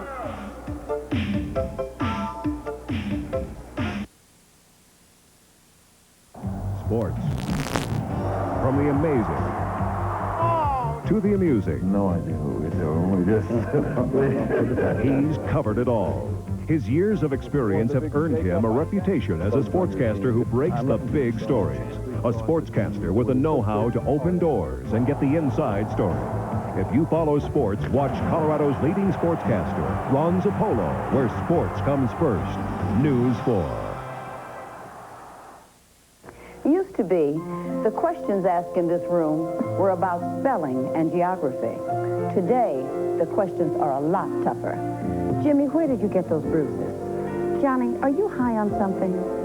Mary, are you pregnant? There's a lot more to teaching today than the 3 R's. And the more you know how complex and difficult teaching has become, the more you know that teachers deserve all the respect and support we can give them. Nice play-action fake. And watch Darian Hagan as he waits for Pritchard to clear. There's the pump. And believe me, Washington bites on the out move. Pritchard able to duck up the seam right towards the sideline. And although the ball a little bit late, it's a pretty good throw by Darian Hagan as he pulls up, stays inside his blocking scheme, and delivers the football. Pritchard gave him plenty of room to drop it in. He was so open. Pritchard has already come up with a number of big plays this season. 2nd and goal. 47 seconds to go in the half. 14-6 Colorado. Here's the pitch to Flanagan. Inside the 5. J.J. down to the 3. Burkhalter and Clifford. When J.J. Flanagan first came to this program, he was strictly a speed back. He would race to the corner or race into openings, and has matured so much in the years he's been here. He finishes his run. He uses contact sometimes to bounce off of tackles and make guys have to really lick him to take him down. Clock is running. 20 seconds and counting. 3rd and goal. Flanagan, touchdown. That's J.J. Flanagan from 2 yards out for the score. Well, this is one that I think just about anybody in this booth could have scored. I mean, the offensive line gets a great surge. Wait where you see for the first purple jersey. Flanagan actually wants to jump, and he realizes, hey, I don't even have to. I can walk into the end zone. And by the time the linebacker gets to him, number 53, James Clifford, it is by far too late. Culbertson with 16 seconds to go in the half converts, and Colorado in the last 2 minutes has broken it open. Joe Garton really opened a hole there. He came over from the left guard spot and just peeled open the Washington defense. 47-yard drive in 1:06, and look at Garton just blow it open right there, and Flanagan behind Eric Kissick just moseys into the end zone. Clifford tackles him a yard deep. But all of a sudden, just before the half, a Colorado team with a real gutty, gritty effort. Early on, they came out. It almost seemed like they were edgy. The whole week has been so odd with the passing of Salinesi, and the emotion of this team has been so hard to forecast. They came out, and they seemed a little bit out of kilter, but they hung with it. They played solid defense whenever Washington threatened, held them to a couple of field goals, has taken the ball away, and now all of a sudden have a 21-6 lead with just 16 seconds to go in the half. The Buffs have now run for 157 yards and have 222 yards of total offense. Coming up at halftime, Steve Alvarez of Channel 9 and Bob Palmer of Channel 4 will have a very special tribute to the late CU quarterback Salinesi. Plus, we'll have all the first half highlights and stats, so stay with us here. Hope we can get a better kick from Ken Culbertson for the Buffs this time, because the last time it hurt him as Dino Bryant got the big run back.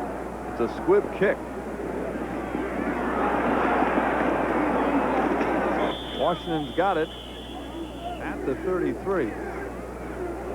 Mark Jones fielded the ball and returned to the 33. 11 seconds to go in the half. Been a very entertaining first half. Certainly a very successful one for Colorado. I think they answered the questions, fellas, on whether or not they came to play today and whether they were emotionally ready to play. Well, I think in the first half they've answered the question about the Washington Husky defense as well. We said Arizona got 250 yards rushing on them last year, and although they're a better defense this year, we mentioned that last year they were last in the Pac-10 in giving up rushing yards. And CU has really been able to do a good job up front. They've got a good push in the offensive line. The backs have run hard, and they've established the running game quite well. Conklin hands it off to Compton. He's out to the 40, and Steed makes the tackle as the first half will come to an end. So very successful first half as Colorado scored 2 touchdowns very late in the last 2 minutes to break open a tight game. They are now out in front, 21-6. Let's go down to Mark McIntosh. All right, Bill McCartney is coming towards us. Coach, you've got to be very happy the way your team's playing right now. Well, I'm happy that we're ahead 21-6. Everything that's happened out there hasn't made me happy, but I like the fact that with a wet football, we've protected it and haven't made too many mistakes. They made a good play when they deflected the ball early in the game and got the interception. Are the kids nervous starting out? Well, it's hard to say. I think they're emotionally charged up. And we've been able to keep them out of the end zone. That's the biggest thing that's happened. Your defense has bent, but it hasn't broken. Right. And now maybe if we can get another touchdown, we can dictate a different kind of game out there. With the rain falling like this, is that going to dictate what you might do in the second half? You might be a little more conservative than normal? Well, no. I mean, I think we got to get another score for sure. I mean, I don't think 21-6 is necessarily going to win this game. All right, Coach, good luck in the second half. Thank you. Today's game is brought to you in part by US West, making the most of your time. You can count on us to help you manage the business of life. By Supreme Subaru and Richards Mazda, co-sponsors of the SACM Project. And by IBM, working in Colorado for Colorado. And Samsonite, our strengths are legendary.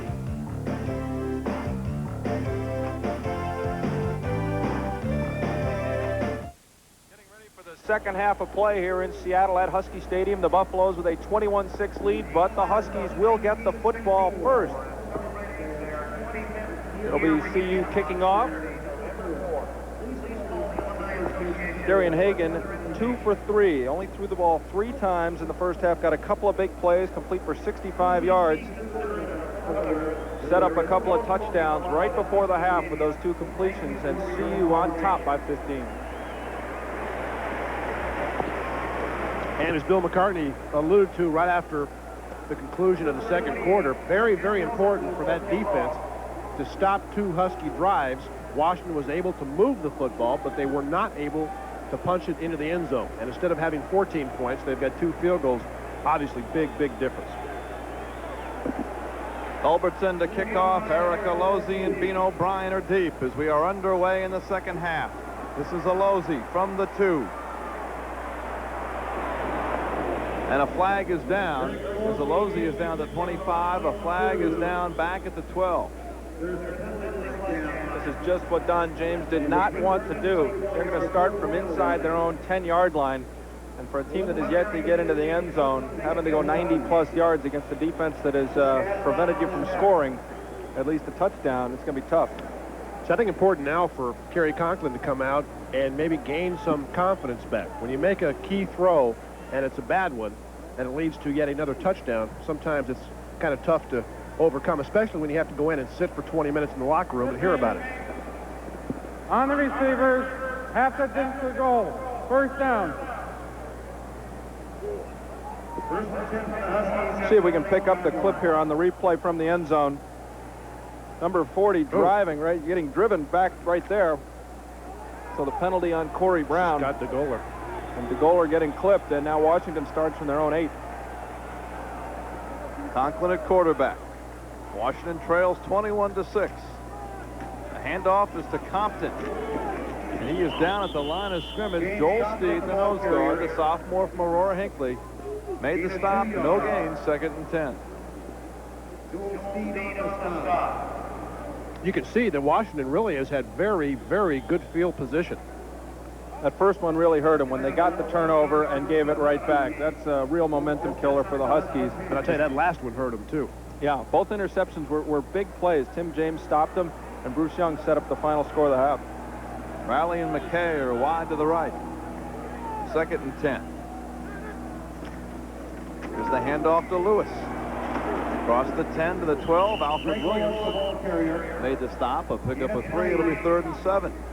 In looking at Washington last week against Arizona, it seemed like if you were able to prevent them from running to one side freely, your backside pressure could be very effective. And that time, Alfred Williams came from the left side and was able to stop the play as it developed on the right side, or the offense is left and the defense is right. I'm lost. I followed you. Lewis had 8 carries for 44 yards in the first half. Play action on 3rd down. Here comes the rush, and Conklin is down. Joel Steed makes the sack back at the 6-yard line. Washington will have to punt it away. Colorado should have great field position. They get the pressure from the top side again, And Conklin's able to spin away from the first hit here, but he looks right in. As Alfred Williams goes by, Joel Steed is right there and pins him at the 7th. It's nice having a nose tackle that has the athletic ability that even when he gets blocked, he's able to bounce off and continue pursuing. Steed definitely has great athletic ability. Channing Miles is deep in his own end zone. Jeff Campbell at the Washington 45. Good punt. Campbell back to the 49. Down he goes at the 46. So Colorado will have good field position.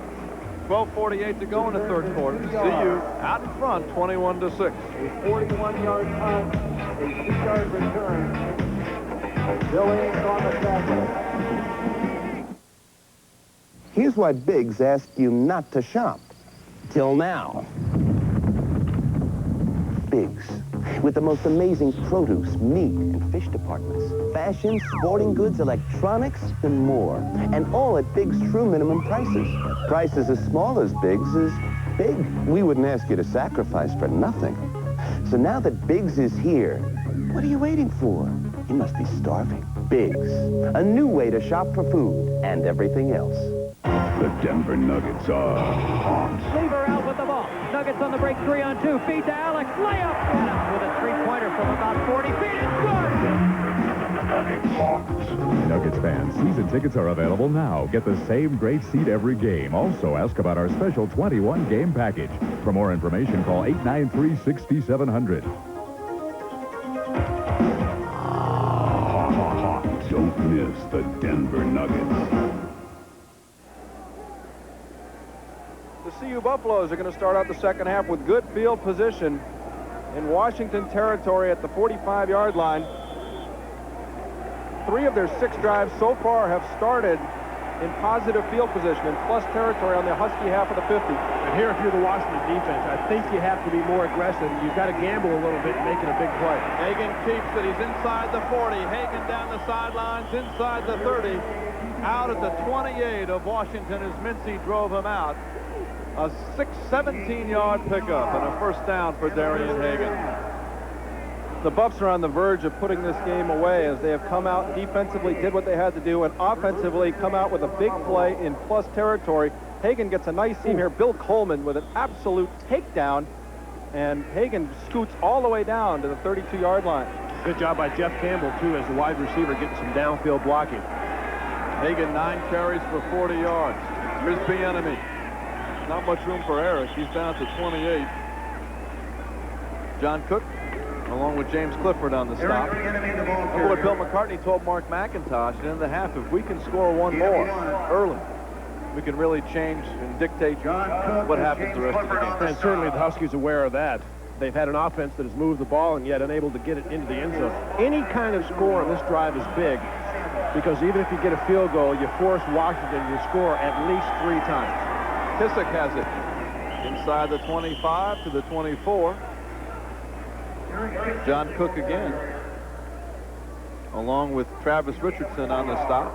Pick up a 4, 3rd and 6. It's somewhat astounding the way Washington has really had a tough time stopping CU's running attack. They played Texas A&M in the opener up here, a team that led the Southwest Conference last year in rushing, and held them to 77 yards on the ground.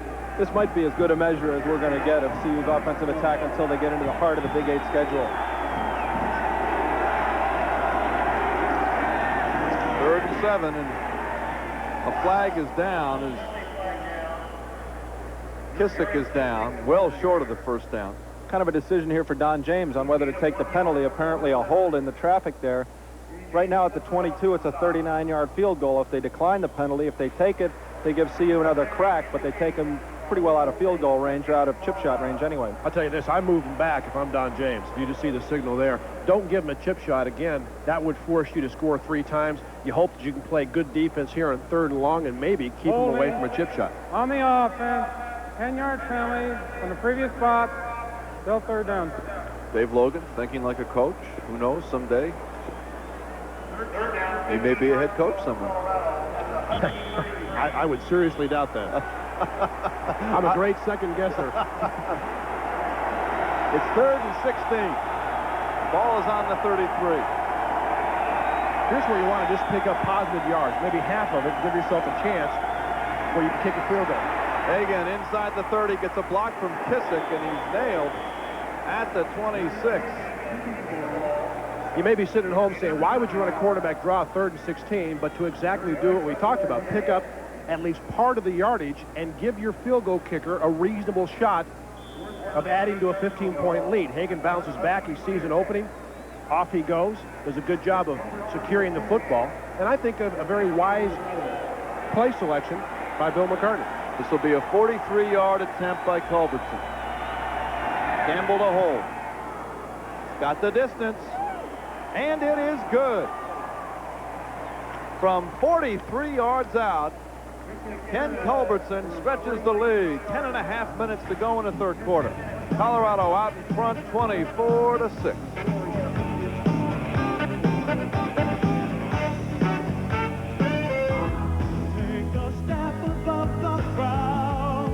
When you're getting ready to buy or sell a home, there's no substitute for experience. The RE/MAX experience gets you moving.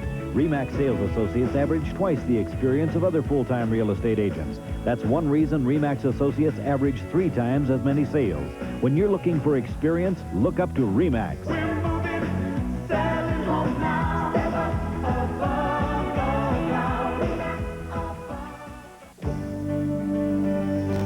Subway bakes my bread up fresh, and that's my way. My way. I get a combo seafood club the best way, my way. Subway. They make my sub in front of me, just the way it ought to be. It's fresh, it's hot, I know I got it. My way, Subway, my way, Subway. The 6-inch cold cut combo, only $1.69. Now that's my way. Let's go down to the sidelines and Mark McIntosh. Mark? Thank you very much, Ron. Dave Logan, we might be doing the Bill McCartney show from the floor of Husky Stadium after all. It has quit raining here in Seattle. Back up to you guys. Well, that's great news, Mark. Thanks very much. I suppose as long as the score would stay the same way, Bill McCartney wouldn't care if he sat underneath the shower to do the show. Attendance today, fellas, 69,152. And they're getting a up-close and personal look at why Colorado is ranked 5th and maybe going higher after today. As we were talking about earlier, the Buffalo's really getting a measure of their rushing attack, because this is a team that has stopped a couple of teams from running the football at will, and they're having trouble with the Buff Wishbone. This one comes to Bryan at the 7.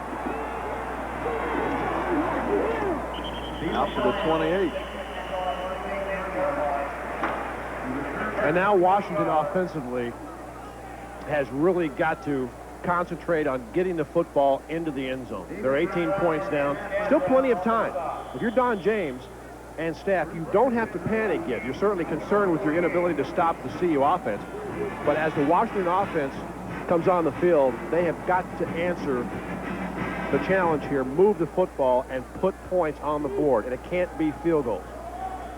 One thing they've been able to do so far as well, as you see, they've more than doubled the Huskies in rushing yards, is they've been able to pretty much take the James Compton out of the offense. He's in there now, but you're not going to see a lot of fullbacks over the middle for the rest of the way for the Huskies. 1st and 10, the ball is on the Washington 29. Conklin, with time, goes over the middle to Ames, complete to the 35. 6-yard pickup, 2nd and 4. You make a good point, Dave, that you're not out of this game yet. You don't have to try to get it back all at once. There's plenty of time. Makes it tough, though, in a passing offense when you obviously have to throw the majority of the time. Pretty good job up front by the Husky offensive line. They lost 3 starters last year to the National Football League. Done a good job of rebuilding. That's the job that Keith Gilbertson has taken over. Colorado getting a little more per pass than Washington. Here's Lewis. Outside to the 39, where Alfred Williams makes the stop. Williams, the junior out of Houston. Conklin is 9 of 18 for 66 yards. Washington has a first down. Ladies and gentlemen, I have made... You know, the CU defense has not allowed a touchdown this year after the first quarter. in Husky Stadium. Been pretty impressive in the first 3 contests. open with Texas with great pressure. Played CSU and didn't do a very good job in the first half. Came back with a sterling performance against Illinois. On 1st and 10 from the 39. Conklin over the middle, complete to Mark Jones out to the 46. Pickup of second. It'll be 2nd and 3. CU playing a passive defense now with that 18-point lead. They went with a 3-man rush there, got no pressure. Conklin had time to examine all of his options. Finally picked out Mark Jones over the middle. And I like the aggressive defense. I like taking the lead and doing something with it. I think you attack Conklin and you see if he can make the proper decision under pressure instead of going with the 3-man rush. It's a good point. I think as Washington progresses down the field, you'll see CU bring 3, 4, and sometimes 5 guys. Conklin throws to Lewis, and he drops it. At the Colorado 47, it'll be 3rd and 3. Just dropped it. Pure and simple. I'll tell you one thing Kerry Conklin does, and I'm not sure you're going to be able to get away with it the entire year. As we take a look at Lewis, he eyeballs that receiver, but he was locked on Lewis the entire way. No reason for Lewis to come running in past the numbers there. Just hook up, present a target, and it's a much easier throw. If you're on the run, you can't adjust to a ball that's thrown behind you as it was, thus the incompletion. 8.5 minutes to go in the 3rd quarter. 24-6 Colorado. On 3rd and 3.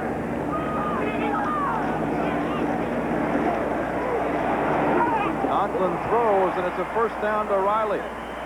He's down to the Colorado 46. Bruce Young, along with Williams, make the stop, and a 1st down for Washington. That's a good sign for Washington fans. That's their first 3rd down conversion of the game. They had been 0 for 5. They're now 1 for 6 on 3rd down. Conklin just, like you say, Dave, pretty much has his target in mind the entire way and has a wide open Riley for the 1st down, and all of a sudden the Huskies are at the CU 46. I want to ask you about that in a minute, Dave, how tough a habit that is to break. On 1st and 10. Here's Lewis. Outside, across the 40, down to the 35. Jones, Gibbs, and Chad Brown all there to make the stop. When you have that type of a habit, how do you break that? Well, it can be very, very tough. You'll break it more times than not after you throw 3 or 4 interceptions in one game and get benched. Conklin's a big, strong guy. Lewis also very capable from the 1-back slot. And a good job by the offensive line. Got Canavis McGee hooked inside. Lewis with enough speed to turn the corner. I think offensively, a quarterback that has not had a chance to play a lot, Kerry Conklin, although played last year, really is relatively untested. At times, you're going to have bad habits. On 1st and 10 from the 33, Conklin wants it all to McKay, and it's well out of bounds. McLuhan was on the coverage. This is a perfect example right here. Conklin made up his mind that he was throwing that ball deep. And that's okay to take a shot or two into the end zone. But excellent coverage by Dave McLuhan. The receiver never had a chance for the football. And I think as you continue to play, Conklin being a senior this year, you'll take what the defense gives you. And you'll stop trying to force the football into places that you just cannot get away with it. With 7:30 to go in the 3rd quarter, I didn't think that was such a good call because it puts them in a situation now whenever they've been 2nd and long and 3rd and long, Conklin's had trouble because CU's been able to bring the house as far as getting some pressure on him. We'll see how they do here. You can see Conklin's numbers on the afternoon.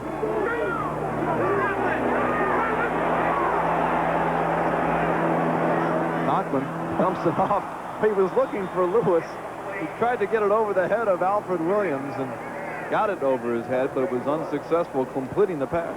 Well, CU was messed up defensively. They couldn't decide if they had enough guys on the field, and Alfred Williams did a nice job from the outside linebacker spot of smelling the screen and actually trailing Lewis, making it a very tough throw. Jim Hansen was lost. He didn't know whether to run on or off the field. He was the 11th man, but he was no part of the play as he was trying to run towards the Buff sideline, and the coaches were letting him know he belonged out there. So now 3rd and 10, another situation where Conklin's really had trouble. Only 1 3rd down conversion so far, but that was on this drive. 7.5 minutes to go in the 3rd quarter.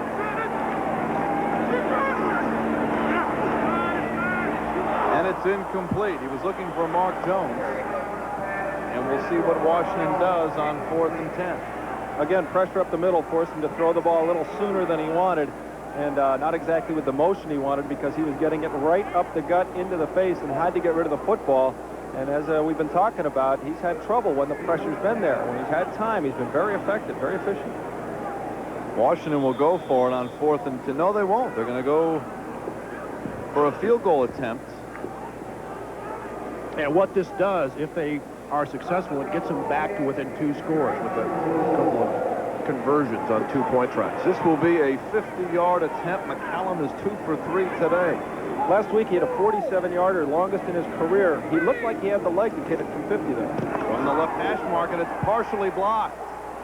Into the CU end zone. The boos cascade down from a crowd of better than 69,000. Well, not only are they booing the block, but I think they're probably booing the play selection, too. 7:14 to go in the 3rd quarter. Colorado gets it back out in front, 24-6.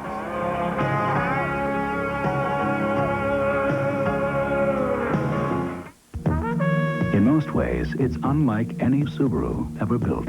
It's a full-size luxury compact with more horsepower than any car in its class and the styling and amenities of a European sedan.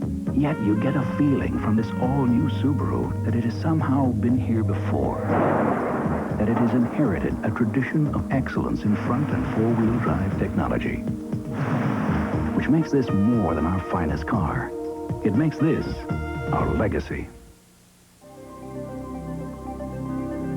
There's a whole new market of customers out there on the horizon in nearby towns, and U.S. West Communications can bring them closer to your business.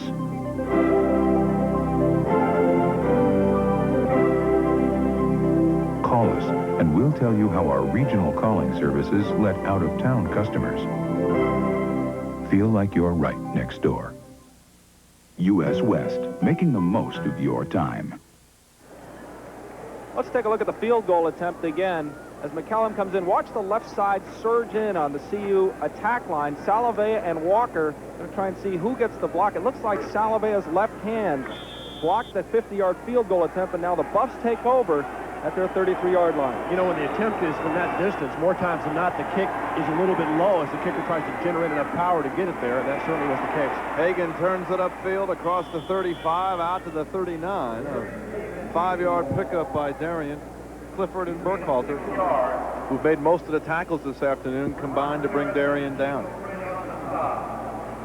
CU has the physical tools with this year's team to take over the clock in a game like this, where they can grind out and just run the football consistently and see if Washington can stop them. So far, the Huskies, for the last quarter and a half, have not shown the ability to stop the CU wishbone or eye bone. Hagan's got it. Here's the pitch to Flanagan. J.J. with a big hole. Makes a nice move inside the 40. Down the sidelines and run out inside the Washington 25. First down for Colorado. Lilo Lang made the stop, but another big play for Colorado. But the last time Darian Hagan tried to flip it to J.J. Flanagan, it was behind him, hitting the left shoulder pad. This time, the pitch is perfect. Flanagan very close to Hagan, ducks up inside. Good block by Mike Pritchard. And once a kid with this speed gets into the open, does a nice job of setting up his blocks. Terrific speed. Campbell out in front trying to make a block. Of course, when you run this kind of offense, that's the one thing you must have in the backfield. Plenty of speed, and they certainly do.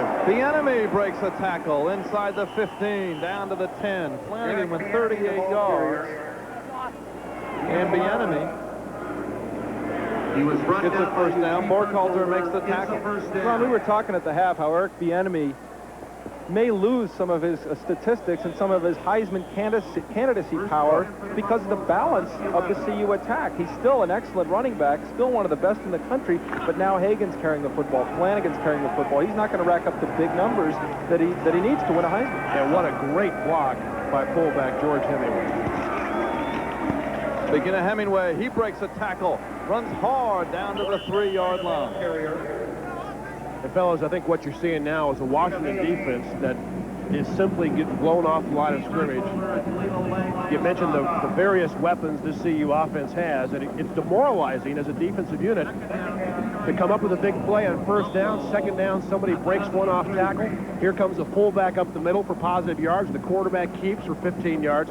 Before you know it, you're out of the game, not only physically, but mentally as well. think if CU can get in here, it may be time for one of you two to start singing. Hagan, touchdown. What a treat in Colorado to watch these option quarterbacks we have at the college level. Darian Hagan has come on, and he's made some great decisions this year. Of course, D. Dowis down at the Air Force is marvelous to watch. But this guy is so quick and so dangerous that he just scares the dickens out of defenses. Situations like that, he really makes it look like an easy game to plan. No doubt about it. Hagan down the line of scrimmage with the fake to Hemingway. You see a good job by John Perrick, Bill Coleman. An excellent block again by Mike Pritchard, who is virtually an unsung hero. Hagan dancing into the end zone untouched. Culbertson on with a conversion. 5 minutes and 20 seconds to go in the third quarter. It's all Colorado.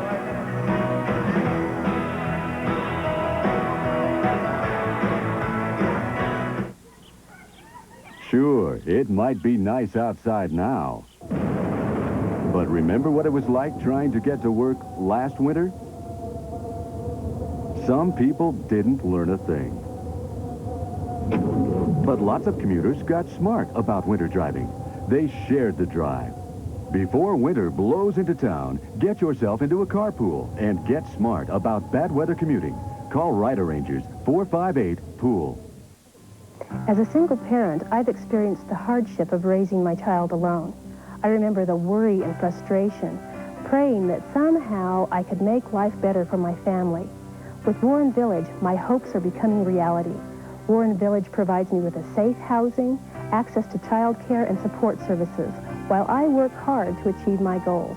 My future's bright, thanks to Warren Village. Call 321-2345. Part of this big crowd may be on their way home as Colorado is up 31-6. Let's go down to the sidelines to Mark McIntosh.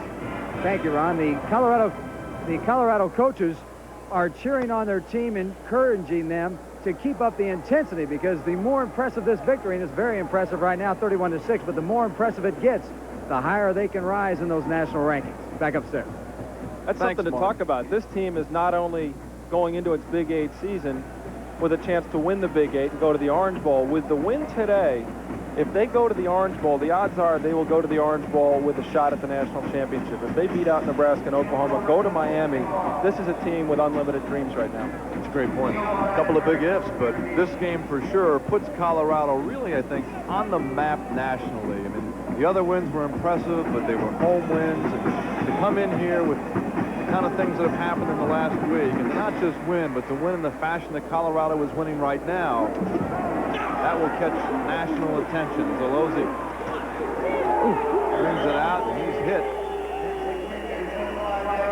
And down.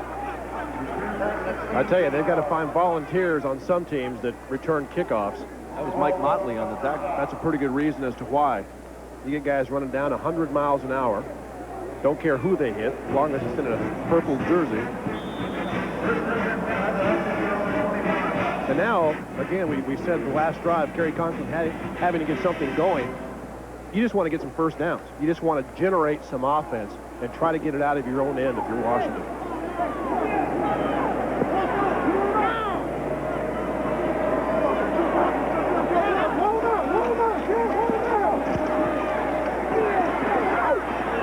Conklin throws to Lewis, and he is nailed by Canavis McGee.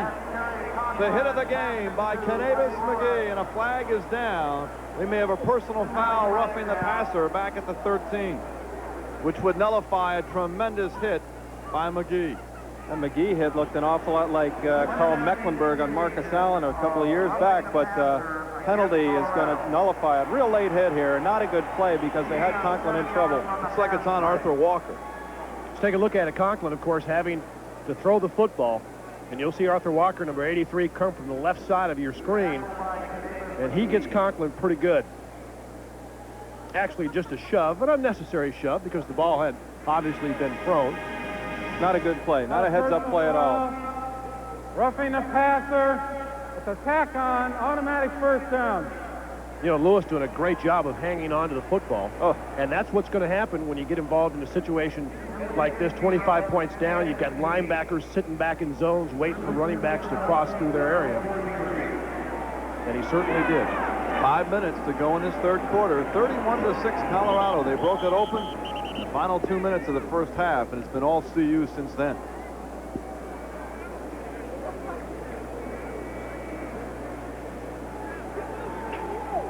CU's safety is now 15 yards off the ball, James and Young. Got an official's timeout on the field.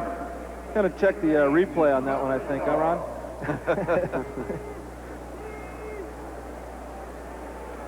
Don't give them any thoughts. I think they're examining the spot because it was a tack on to where the reception was made. So they're just making sure they have the ball in the right place on the field. Actually, it was a problem with the clock. They had taken a little time off. CU returns tonight at Stapleton, I believe, at 11:30. They get ready for Missouri next week. Conklin, and it's incomplete. He was looking for Riley. McLuhan was on the coverage. And Conklin got put on his back by Arthur Walker again.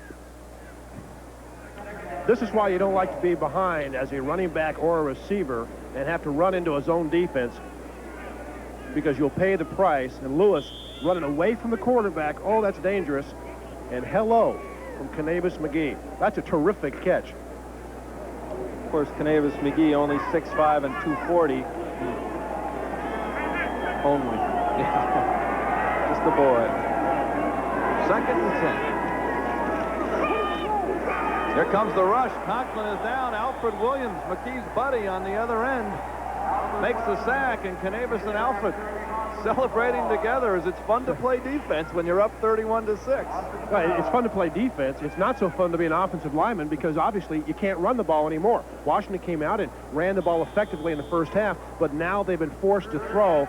I mean, Conklin can't even set on the 7th step before Alfred Williams and Joel Steed are there. Arthur Walker has spent much of the second half in the backfield, and defensive linemen really get an opportunity to shine in situations like this.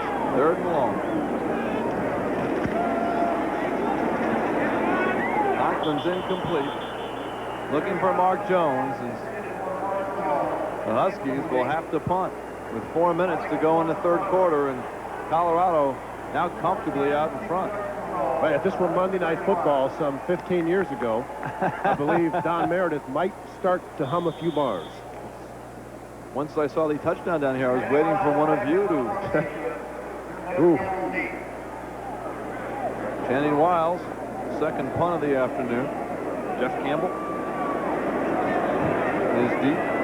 Campbell, 13th in the nation in punt returns, averaging 14 yards a return. This punt shorter. Campbell calls for and makes the fair catch at the Colorado 39. It'll be interesting to see when Bill McCartney starts to get some experience for some of the guys down the depth chart and start working on getting some players some time as they head into their Big 8 schedule next week against Missouri. Don't forget, you only have 2 more chances to catch the Buffs at Folsom Field this season. Tickets for the Missouri game on October 7th and the Kansas game on October 21st are still on sale. Call 492-BUFFS. That's 492-8337 to get your Buff tickets now. Bieniemy out to the 43. James Clifford and Dennis Brown. Boy, Dennis Brown, even in defeat, all over the field. Dave, where do you stand on putting the big scores up like Nebraska and Oklahoma have done to improve their national rankings? I see you in a situation today, and maybe it's some other times this year, where they're good enough where they can hang a big number. Are you for that, or do you think you got to draw a line? I'm really not. To tell you the truth, CU hasn't had many chances to do that. I would guess, should they score here, you'll probably see a lot of substitution. But no, not in college football. I think in pro football, you beat them as bad as you can. Here's the reverse to Campbell. Just got some room down the sidelines. He's only got one man with a possible angle. Touchdown. Turn out the lights. The party's over. Thanks, Dandy. 57 yards. This one is OVER. You know, that's his 6th rushing touchdown of his career. They've all come on that reverse, and no matter how often they run it, teams still seem to bite on him. I think if I were a defensive coordinator and I saw him go in motion back like that, I would kill the guys if they tell you didn't come this. around and seal that corner. By the time they see him come back, it's too late. You talked earlier about the misdirection play. The first chance that we've had the opportunity to see one, Campbell easily into the end zone. It's interesting when you think of some of the players who were closest to Salinesi. You think of players like J.J. Flanagan with a touchdown, Campbell now with a touchdown, Oakland Salaveas blocked the field goal. They really have responded for their friend. Well said. Take a look at it. Washington just been getting knocked off the ball. I mean, everybody in purple is running to the right, and here comes number 84. Key block by John Perrick to tie it in. Knocks the last Husky who really had a chance to catch Campbell off of his feet. Bill Coleman out in front. Here's Mike Pritchard hustling down. Eric Kissick, the fullback, leading the convoy. Campbell with a nice dip back inside. That was a well-conceived play. And again, when you get a defense that's really being dominated by your offensive line, they send everybody to the point of attack, and that time it cost them dearly. Stay with us. We're going to see a lot of people that normally don't get a chance to play here in this fourth quarter. A peek at the future for a lot of the younger players in the program, and there are some good young players here. Scary thing about it, a peek of the future might very well be a look at the starting units, both offensively and defensively, because this is a club that still is relatively young. They've got 5 seniors that start in the top 22. Still got 3 minutes to go in the third quarter. Alozzi from the 3. Out across the 30 to the 32. Mike Motley again. 2 straight tackles for Mike Motley on special teams. 4 plays, 61 yards. Didn't take a lot of time. CU with 314 yards rushing. And, of course, with the score 38-6, the game clearly in the hands of the Buffaloes. But when they rush for over 300 yards, they are 22-2. It's going to be a happy plane ride back home. I understand Toronto beat Baltimore today to win the American League East, so all 4 divisions are now set. Pass to Riley. Young and McLuhan make the tackle at the 40, a pickup of 7. 2nd and 3. Tactically, you get a look at what CU did today against Washington, and you begin to see what talent can do. This is not a victory by game plan. This is a victory by brute strength, by being bigger and faster, and playing as a team. And while Bill McCartney and the coaches, I'm sure, did a fine job in game planning the game, CU just has more talent. This may also be one of the more emotional victories of the last couple of years for this team. You can imagine what each player felt inside on first down. Lewis across the 45. The ball's loose, but the referee says it was down. Alfred Williams made the stop. Ball is out to the 46. And a first down. Greg Lewis in the running game pretty much been taken out of it as they trail 38-6. He's starting to lose the ball, but is down before it comes out.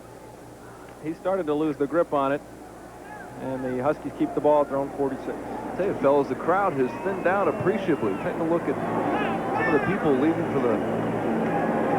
Well, sitting in the rain's one thing when your team is in it or ahead, but sitting in the rain when you're down by this margin is just not going to cut it here in Seattle. And it's clearing up. That's because people are leaving. They want to go out to their boats. Go kayak home. Or go to the Kingdom and catch the Mariners and Twins. Yeah, that would be a big one. If they're really into pain. They're going to have to figure out here whether the offensive line moved first. It looked like CU actually initiated by coming off sides, but the left tackle did move for Washington afterwards. Well, what a beautiful setting, isn't it? That's all foul. Offside defense.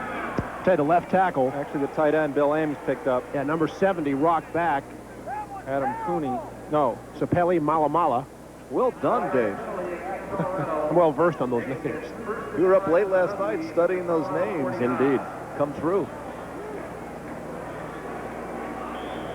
So Washington, on the short end of a 38-6 score, has it 1st and 5. The ball on the CU 49.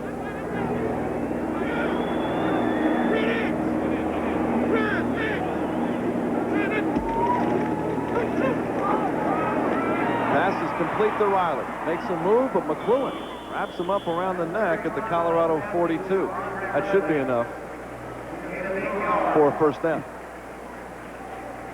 You can see CU way back in coverage, forcing Washington to throw underneath, which was the game plan coming in. One thing about receivers, even those that are nifty, they can't run anywhere without their neck. Dave McLuhan with an arm tackle around the collarbone. Spoken from a man who's, I'm sure, been tackled that way many times. You can give and take that leg, boy, but that neck, that's got to go with you. First and 10. Conklin down the sidelines. Yes, fine catch by Riley. I think it was tipped, and Riley held on. Tim James made the stop. Terry Conklin has been struggling today, but he throws into some coverage here and puts it into one spot. And a nice catch here as he goes up and gets it in traffic right past Tim James.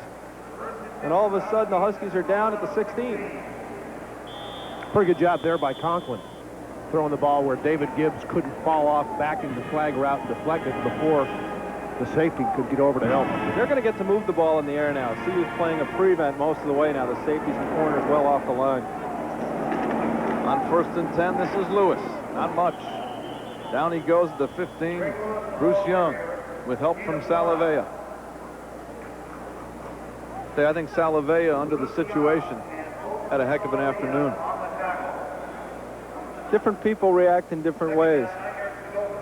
Situations like this, and I think being a team seemed to help all of the players on the roster.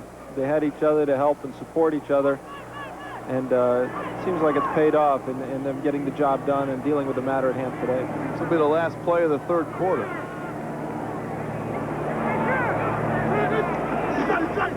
Here comes the blitz. Conklin gets it away. I think it was off the shoulder pad or helmet of Lewis. And Tom, that's what we've been talking about. CU, when forced down to their end, they get very, very aggressive. Sent 7 players that time. Well, the third quarter is history. If you're a Colorado fan, you've had a whole lot of fun. Come on back, 1 quarter to play. Colorado out in front, 38-6. Without skills, work is hard to find. That's why IBM helped start Denver's Community Technical Skills Center. The training is free. IBM has lent people and equipment with good results. Over 300 graduates have found jobs. IBM's Carla Lucero is one of them. Job training. It's one way IBM people working in Colorado are working for Colorado.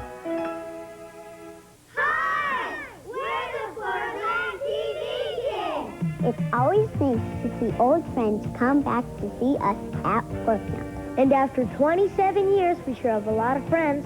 It's fun to make new friends, too. We must be doing it because the past few months have been real record breakers. And, of course, we've always had the biggest inventory in Colorado. Come see why Ford Brands is #1. You be the judge. In Colorado, we are Ford.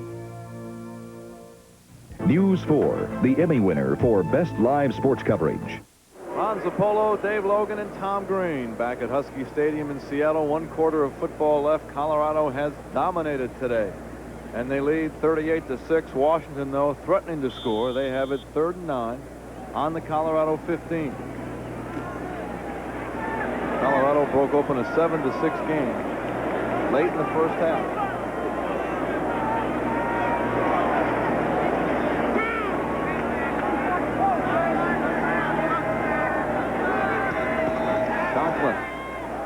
Over the middle. Touchdown. Mario Bailey, number 5. First touchdown of the day for the Huskies. Nice pattern. He runs the post, and way to hang on by Mario Bailey because he paid for going over the middle here, Dave. Really did. Bruce Young getting there just a little bit late with the hammer, but Bailey hangs on. He dropped a big pass last week in Tucson that could have led to a Husky victory, and that's the first touchdown that CU has given up this year after the first quarter of play. They're going to try for 2.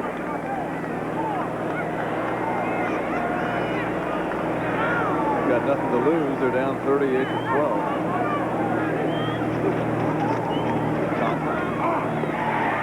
Caught by Ames, the tight end, and the conversion is good.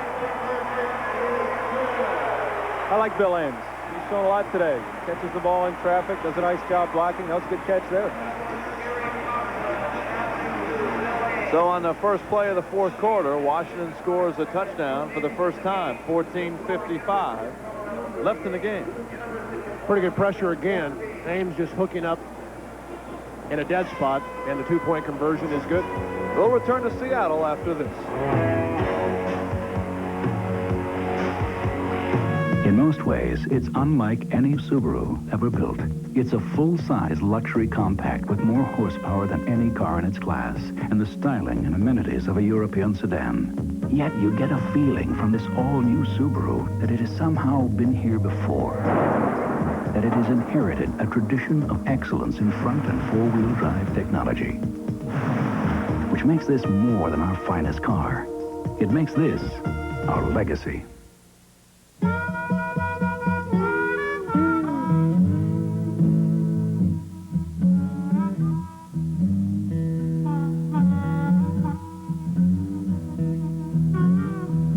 U.S. West Communications has a question for every small business.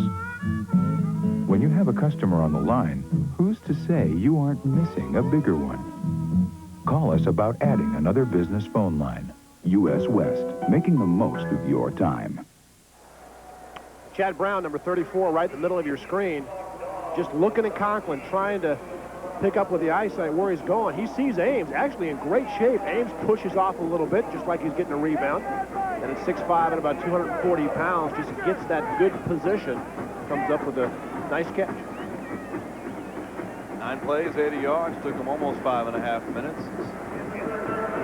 Now 38-14. Now that we're in the fourth quarter, we can probably look for some changes in the Buffalo offense. Probably see Charles Johnson getting some time at quarterback and Darian Hagan. You see that figure, 279 yards of total offense for Washington. Keep in mind, last week against a pretty good Arizona group down in Tucson, they had 464 yards worth. They also had a problem scoring there, 460 yards, and they come away with only 17 points, and today just 14 points to show for almost 300 yards of offense. But again, I think largely due to the fact that they've got that 3 wide receiver set, and it's just tough to punch it in once you get down to scoring territory. McCallum, a short kick. That is Nelson on the 24. He's across the 30, out to the 33. Let's go down to the sidelines and Mark McIntyre. Thank you very much, Ron. I was congratulating Jeff Campbell on his nice run, and he pointed to the sky and just looked up and said, that one was for Sal. This team is very fired up and inspired effort today, and Sal and Essie's had a big part in this. Thanks, Mark. Couldn't agree more. Say, Mark has braved the elements here, taking a beating down there, but trying to dry himself out. 1st and 10 from the 33. Charles Johnson in the game now at quarterback. 5'11", 165-pound sophomore out of Detroit. You can see Colorado making a few moves. Kissick was the ball carrier. Colorado with some different people in there. Nelson, O.C. Oliver, number 5. Kissick, Charles Johnson, a quarterback. J.J. Flanagan, number 2. Nice to see, though, that they leave the first offensive line in. Even when you substitute in the backfield, you want to make sure that you don't miss any big blocks up front that get somebody nailed. Here's J.J. Falls across the 40 and just dives to about the 44. What a job the offensive line has done today, putting all these yards up, especially, have we heard Dennis Brown's name called that often? Dennis Brown has really been neutralized by an offensive line that's as big a part of the CU attack as any facet that the talent positions bring. They just can go straight ahead against any line in the country and move them off the football because of their size and strength, and they play very well as a unit. What do you think's going through his mind right now? Get these 14 minutes over as quickly as possible. Here's J.J. Flanagan again. Across the 45, out to the 48. Chico Fraley, number 39, made the stop on J.J. A 5-yard pickup. 2nd and 5. It's a good point when you talk about option football. The great Oklahoma teams, you go back in the early 70s and beyond with Texas, Air Force, in this particular era, they all have outstanding offensive linemen that sustain their blocks. And certainly Colorado has done an excellent job up front.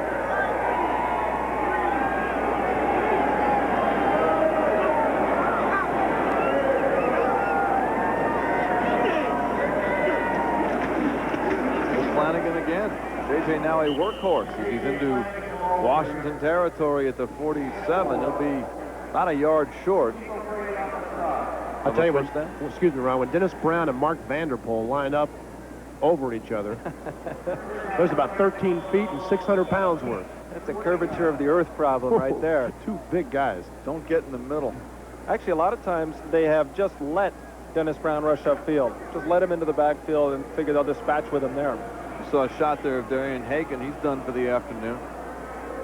He can relax and cheer his teammates on.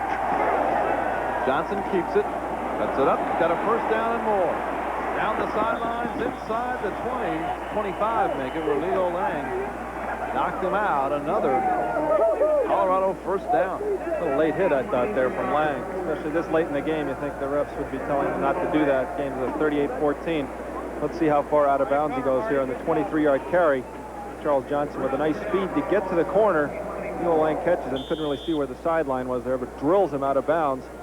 Buff's knocking on the door again at the 24. You know, nice to see Charles Johnson get a chance to play, because should something happen to Darian Hagan, Johnson, this is much needed playing time for a second-string quarterback. The pitch to Flanagan. He's down to the 22. John Cook, along with James Clifford, making the stop. He's got those happy feet. Yeah, he does. Real quick feet. J.J. Flanagan, the long strider, who said earlier, really a finesse player when he got there. He's added 12 pounds in the offseason. Wouldn't you think J.J. is going to be a pretty high draft pick? Oh, I definitely do. First of all, when you got a guy that runs 4.3 in the 40 at 195, you've got the makings of a very good pro player. And he's really come on this year. He's established himself as a viable threat in the tailback position. Even though he's not the starter, he's going to rack up a lot of yards as he's down to the 20. James Clifford, John Cook making most of the tackles, 53 and 93. Bill McCartney probably already thinking about next week as he paces the sideline. They've now run for 362 yards and just grounded out. They've thrown the football 3 times today, completed 2 of them. They just haven't had to. It's 3rd and 5. Here's Flanagan. Down to about the 16. He's going to be short by a couple of yards. Chico Faley made the stop. See what the Buffs decide on 4th and a couple. That was a play that it looked like it was going to develop into a first down, and Flanagan just more or less ran right up the backs of his lead blockers. Not a lot of room to go, and J.J., I think, making a correct decision to try to barrel his way to the first down. CU will go for it on 4th and 1. 10:37 to go and the clock running. This is a situation they run that nifty little play where just the center and quarterback shoot off and everyone stays. Except there's a guy right over the center this time. Johnson's got it, and he's got the first down and the touchdown. I'll tell you what, if we can focus on Eric Kissick, you know, fullback doesn't always get that many opportunities to run the football. You can watch Charles Johnson, but watch number 33, Eric Kissick, as he comes through the line. He's looking for somebody to knock down. Watch who he finds. He's going to be out of your screen. Kissick, I mean, turns the guy upside down, and Charles Johnson with a nice decision on the option for yet another score. The right tackle, Mark Vanderpool, got a great stalemate in the situation. That's all they needed. And allowed Johnson and company to turn the corner 16 yards for the touchdown, capping a 53-yard drive. Or no, 53 yards for Johnson so far, carrying the football. Culbertson converts. Think this score is going to lift a few eyebrows around the country tomorrow morning? 10:21 to go in the ball game. Colorado just continues to extend that lead. The Denver Nuggets are on. Lever out with the ball. Nuggets on the break, 3-on-2. Feed to Alex. Layup. With a 3-pointer from about 40 feet. It's good. Nuggets fans, season tickets are available now. Get the same great seat every game. Also, ask about our special 21-game package. For more information, call 893-6700. Don't miss the Denver Nuggets. Subway bakes my bread up fresh, and that's my way. I get a combo best way, my way. They make my sub in front of me, just the way it ought to be. It's fresh, it's hot, I know I got it. My way, Subway, my way. 'Cause nothing tastes better than Subway, my way, Subway. The sub we make together at Subway. We talked about the play of fullbacks in option football. They look for people to hit. Watch Eric Kissick, number 33, as he finds the all-packed-in cornerback Leo Lang in the air. He'll go down too, but so will Leo Lang. Kind of a stalemate there. Both players hit the ground. You need people downfield looking for guys to block. Instead of 5, 6, 7-yard gains, you get big plays all the time in option football. And it can sometimes be laborious as a blocker to go down. I'm throwing my body. I'm not getting anything, but you never know when a big play can happen. And Kissick's one of the best they've had at doing that. Gotten great play from the fullbacks today. Both Hemingway and Kissick have really done the job and been a big part of the big number they've had rushing the football. It's kind of hard to imagine another collegiate team with any more weapons than Colorado has at the skill positions.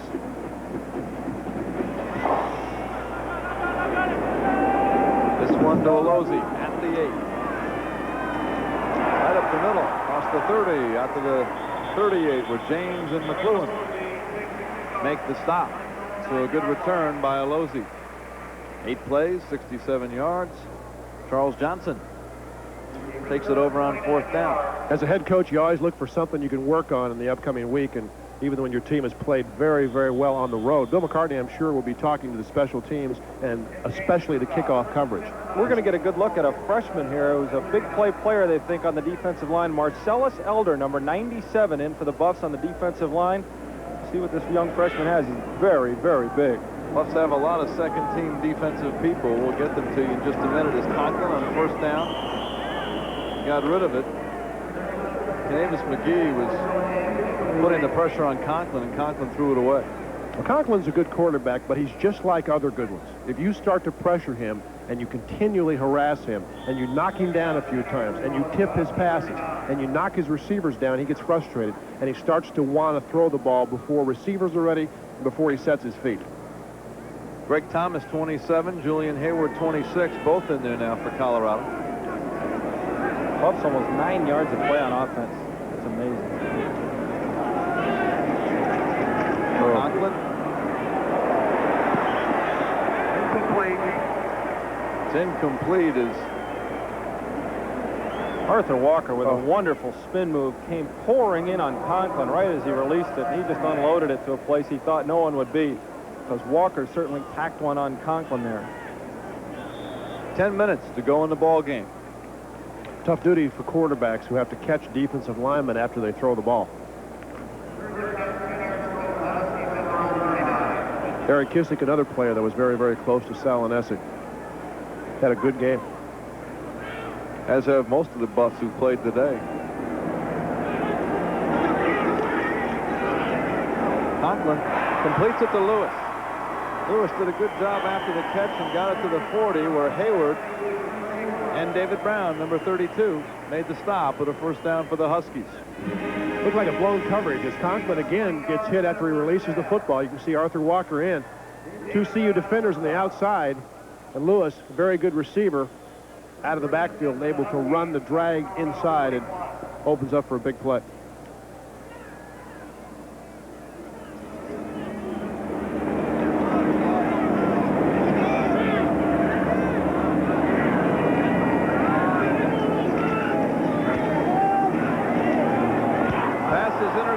By Bruce Young.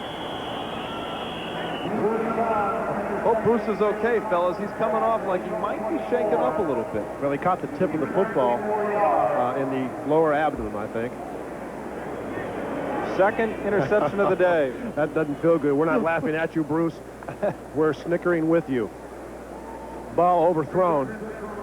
You can see, oh my. Yes. Although, I tell you, I think he would sacrifice most parts of his body for an interception. At least defensive backs would. Not right now, he wouldn't. Oh, my goodness. Bruce Young, another player that's had an exceptional game. Here's the handoff to Oliver. you can laugh when you're up 45-14. Mike Lustig. But you can laugh when you're in the booth and not down there suffering from the pain. But he's going to be okay in a minute or two. That's his second interception of the ball game. And, of course, he's a leader. He's had a great game. Everybody who's ever played sports has had that happen at one time or another. Unstoppable in the second half on offense. That they've been. I mean, they scored the last 2 times they had the ball in the first half. They haven't even slowed down, really. It's Matt Bell. Nice spin. You're right. After the 32. Lustig again. Axel, the ball carrier. 8:40 to go and counting here, as it has been all Colorado. As you look at George Hemingway, what a great first half, fellas, Hemingway had. I thought he really kind of set the tone early in the ball game with the aggressive style of play he brought today. He made some nice reads a couple of times, just taking the ball from Darian Hagan, doing the reading himself and getting it done.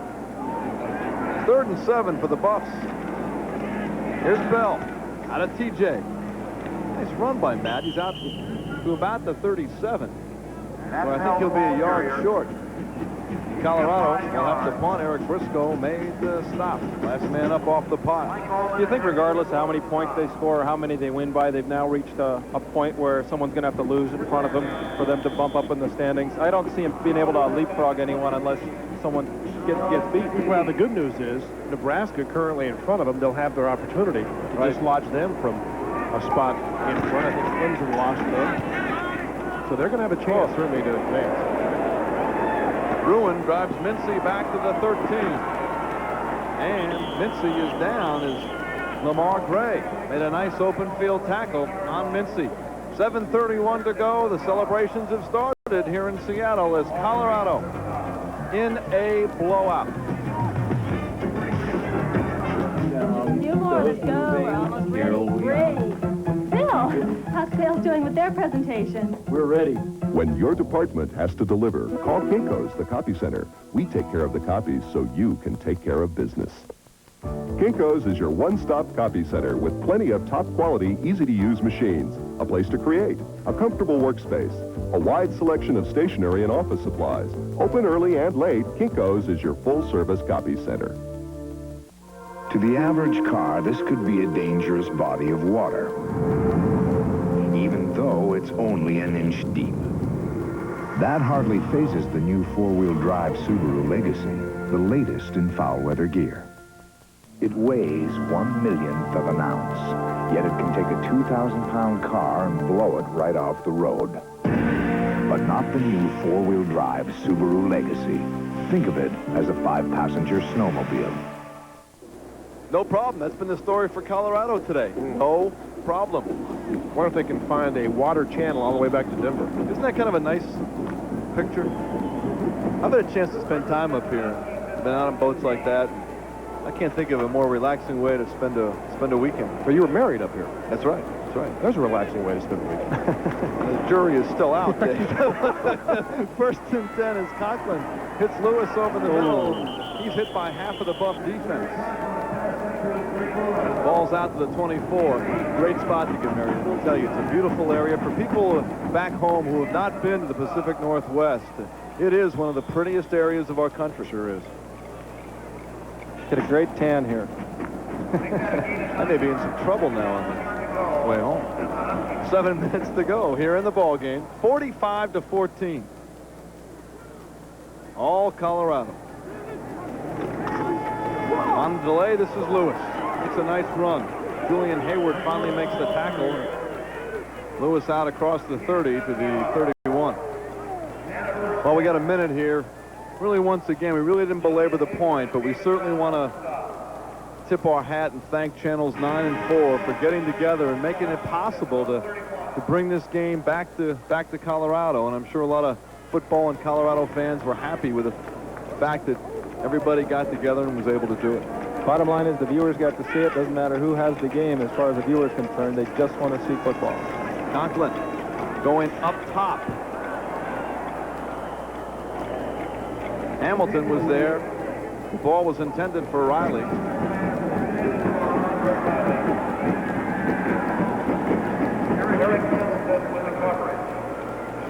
Because Bruce Young is retired with those 2 interceptions. I don't blame him. Bill McCartney gets to go up against his alma mater next week, Missouri.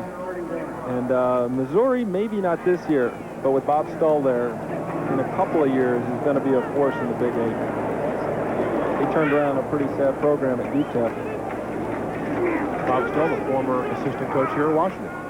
Conklin way over the head of Mark Jones. And when you see that picture right there, you know as an offensive player, it's been a long day. That quarterback has been getting up on just about every pass attempt. Conklin trying to find somebody open. As we told you, he's been catching a lot of white jerseys after he throws the ball, and that is no good for a guy at that spot. Down he goes again. Jim Hansen in there. Not a lot of fun to be an offensive player when you're just getting blown away and not much you can do. Conklin. Riley across the 40 looking to get it to that marker. Yeah, almost gave up the first down trying to make a big play out of it. I think may have been able to reach across the line. I think he's got enough. You see Andre Riley trying to make something big happen. Ducks inside. Now he's thinking, how can I get away? And right here he realizes, uh-oh.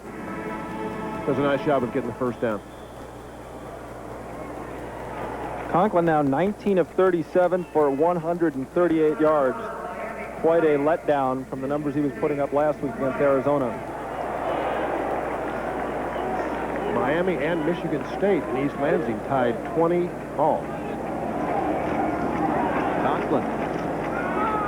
Again to a wide open Orlando McKay. Run out of bounds by Greg Thomas. But they've got it at the 26. Important from a corner route that as a cornerback, you reroute that receiver. And that time you can see number 4, Orlando McKay, simply getting behind Eric Hamilton untouched, and it's pretty easy throw and catch. One of the few times they got Conklin time to throw the football without having to hurry it up, someone coming at him.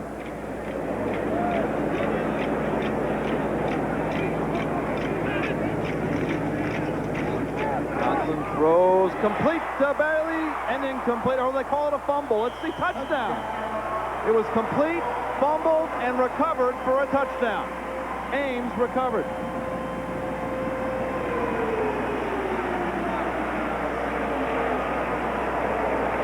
Kerry Conklin starting to get it done against the second-team CU defense. Here he finds Bailey in the seam. And as Bailey is making his way into the end zone, the ball is knocked out there on the collision. It goes into the end zone. Bill Ames then, Johnny on the spot, recovers the tight end. It's a 25-yard pass, a 1-yard fumble for a touchdown. And once again, the Huskies are going to go for 2.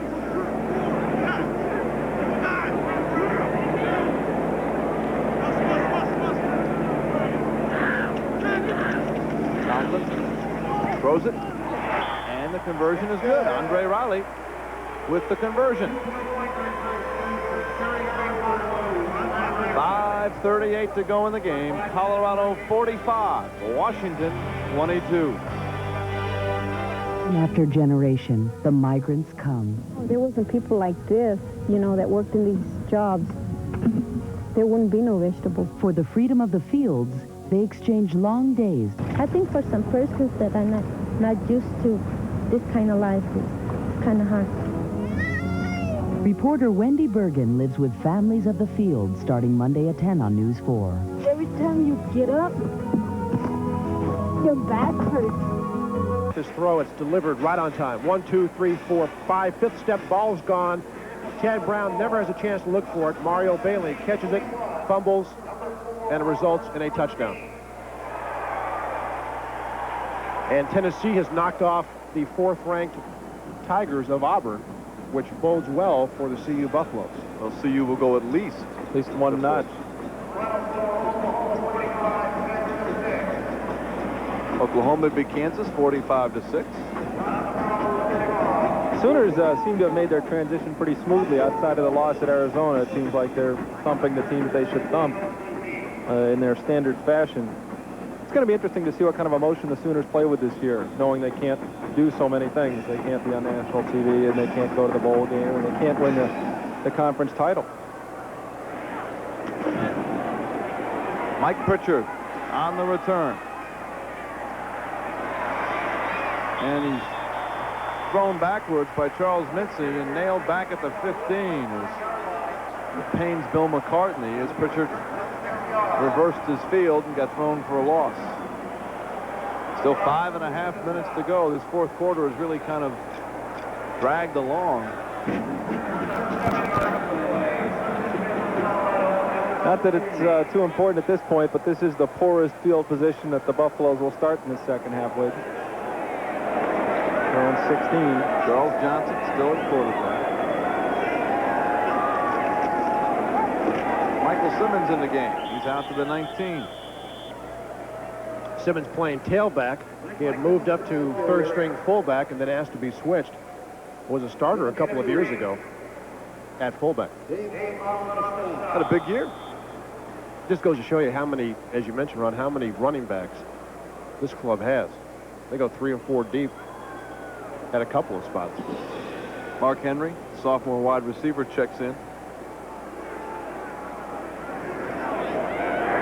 Tony Senna, number 30, is in the game, along with O.C. Oliver and Simmons. Johnson keeps it. Good open field tackle by Mike Allman, number 16, the free safety, after an 8-yard pickup by Johnson and a first down for Colorado. On the field, things have gone so smoothly for this team so far this year. What do you think of the problems that they're going to have to avoid, the pitfalls, Dave? Well, number one, I think something they can't control is injuries. You don't want to get key guys banged up. If Hagan should go down, although Johnson's a capable replacement, it really hurts the team. And I think now that you've got to make sure that you stress the good things, but equally you want to point out the bad things that they've done. The kickoff coverage, because you've got some very important football games still remaining on the schedule. I think everybody agreed that this was a very important game, and should the CU come out and play well enough to win, that they do have a legitimate chance to go to the Orange Bowl, Tom, as you mentioned, and play for the national championship. I see no reason why you can't dream a bit, and that is a distinct possibility. Mark Walters, fellows, checks into the game at quarterback.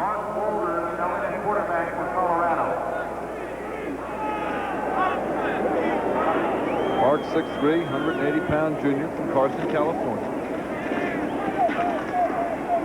Pitch to Bell. He's across the 30 to the 32. Mike Allman again, along with Dave Hoffman, number 54, on the stop.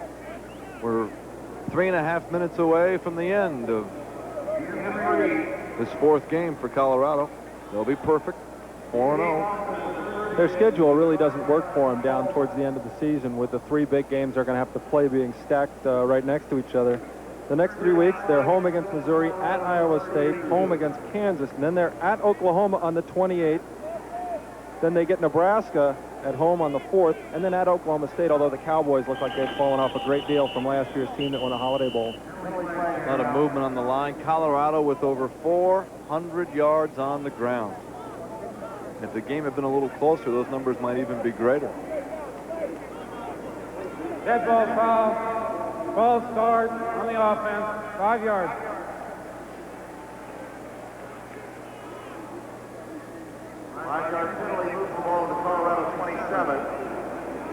It's hard not to get carried away when you watch CU and what they've done in these first 4 ball games.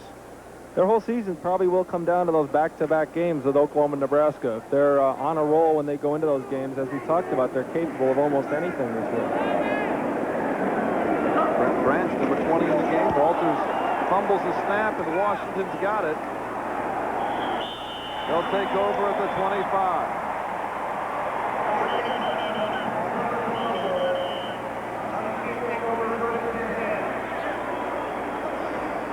Travis, number 47. The ball just goes right through Mark Walters' hands, and then as he looks for it, he just can't find the handle. First and 10 from the Huskies outside the Colorado 25. If nothing else, it's going to make the score look respectable if Washington can punch this one in. Mark Boudreau along with Travis on the bottom of that pile, coming up with a football. Huskies have it 1st and 10 in the CU 26.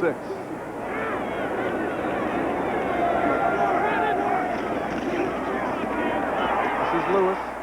Takes the pass and is tackled at the 15. Sam Atkins made the stop.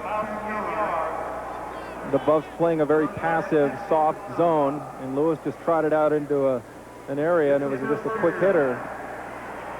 Conklin put it right on the numbers, and they're down to the 15-yard line. I think that's Doug Atkins instead of Sam.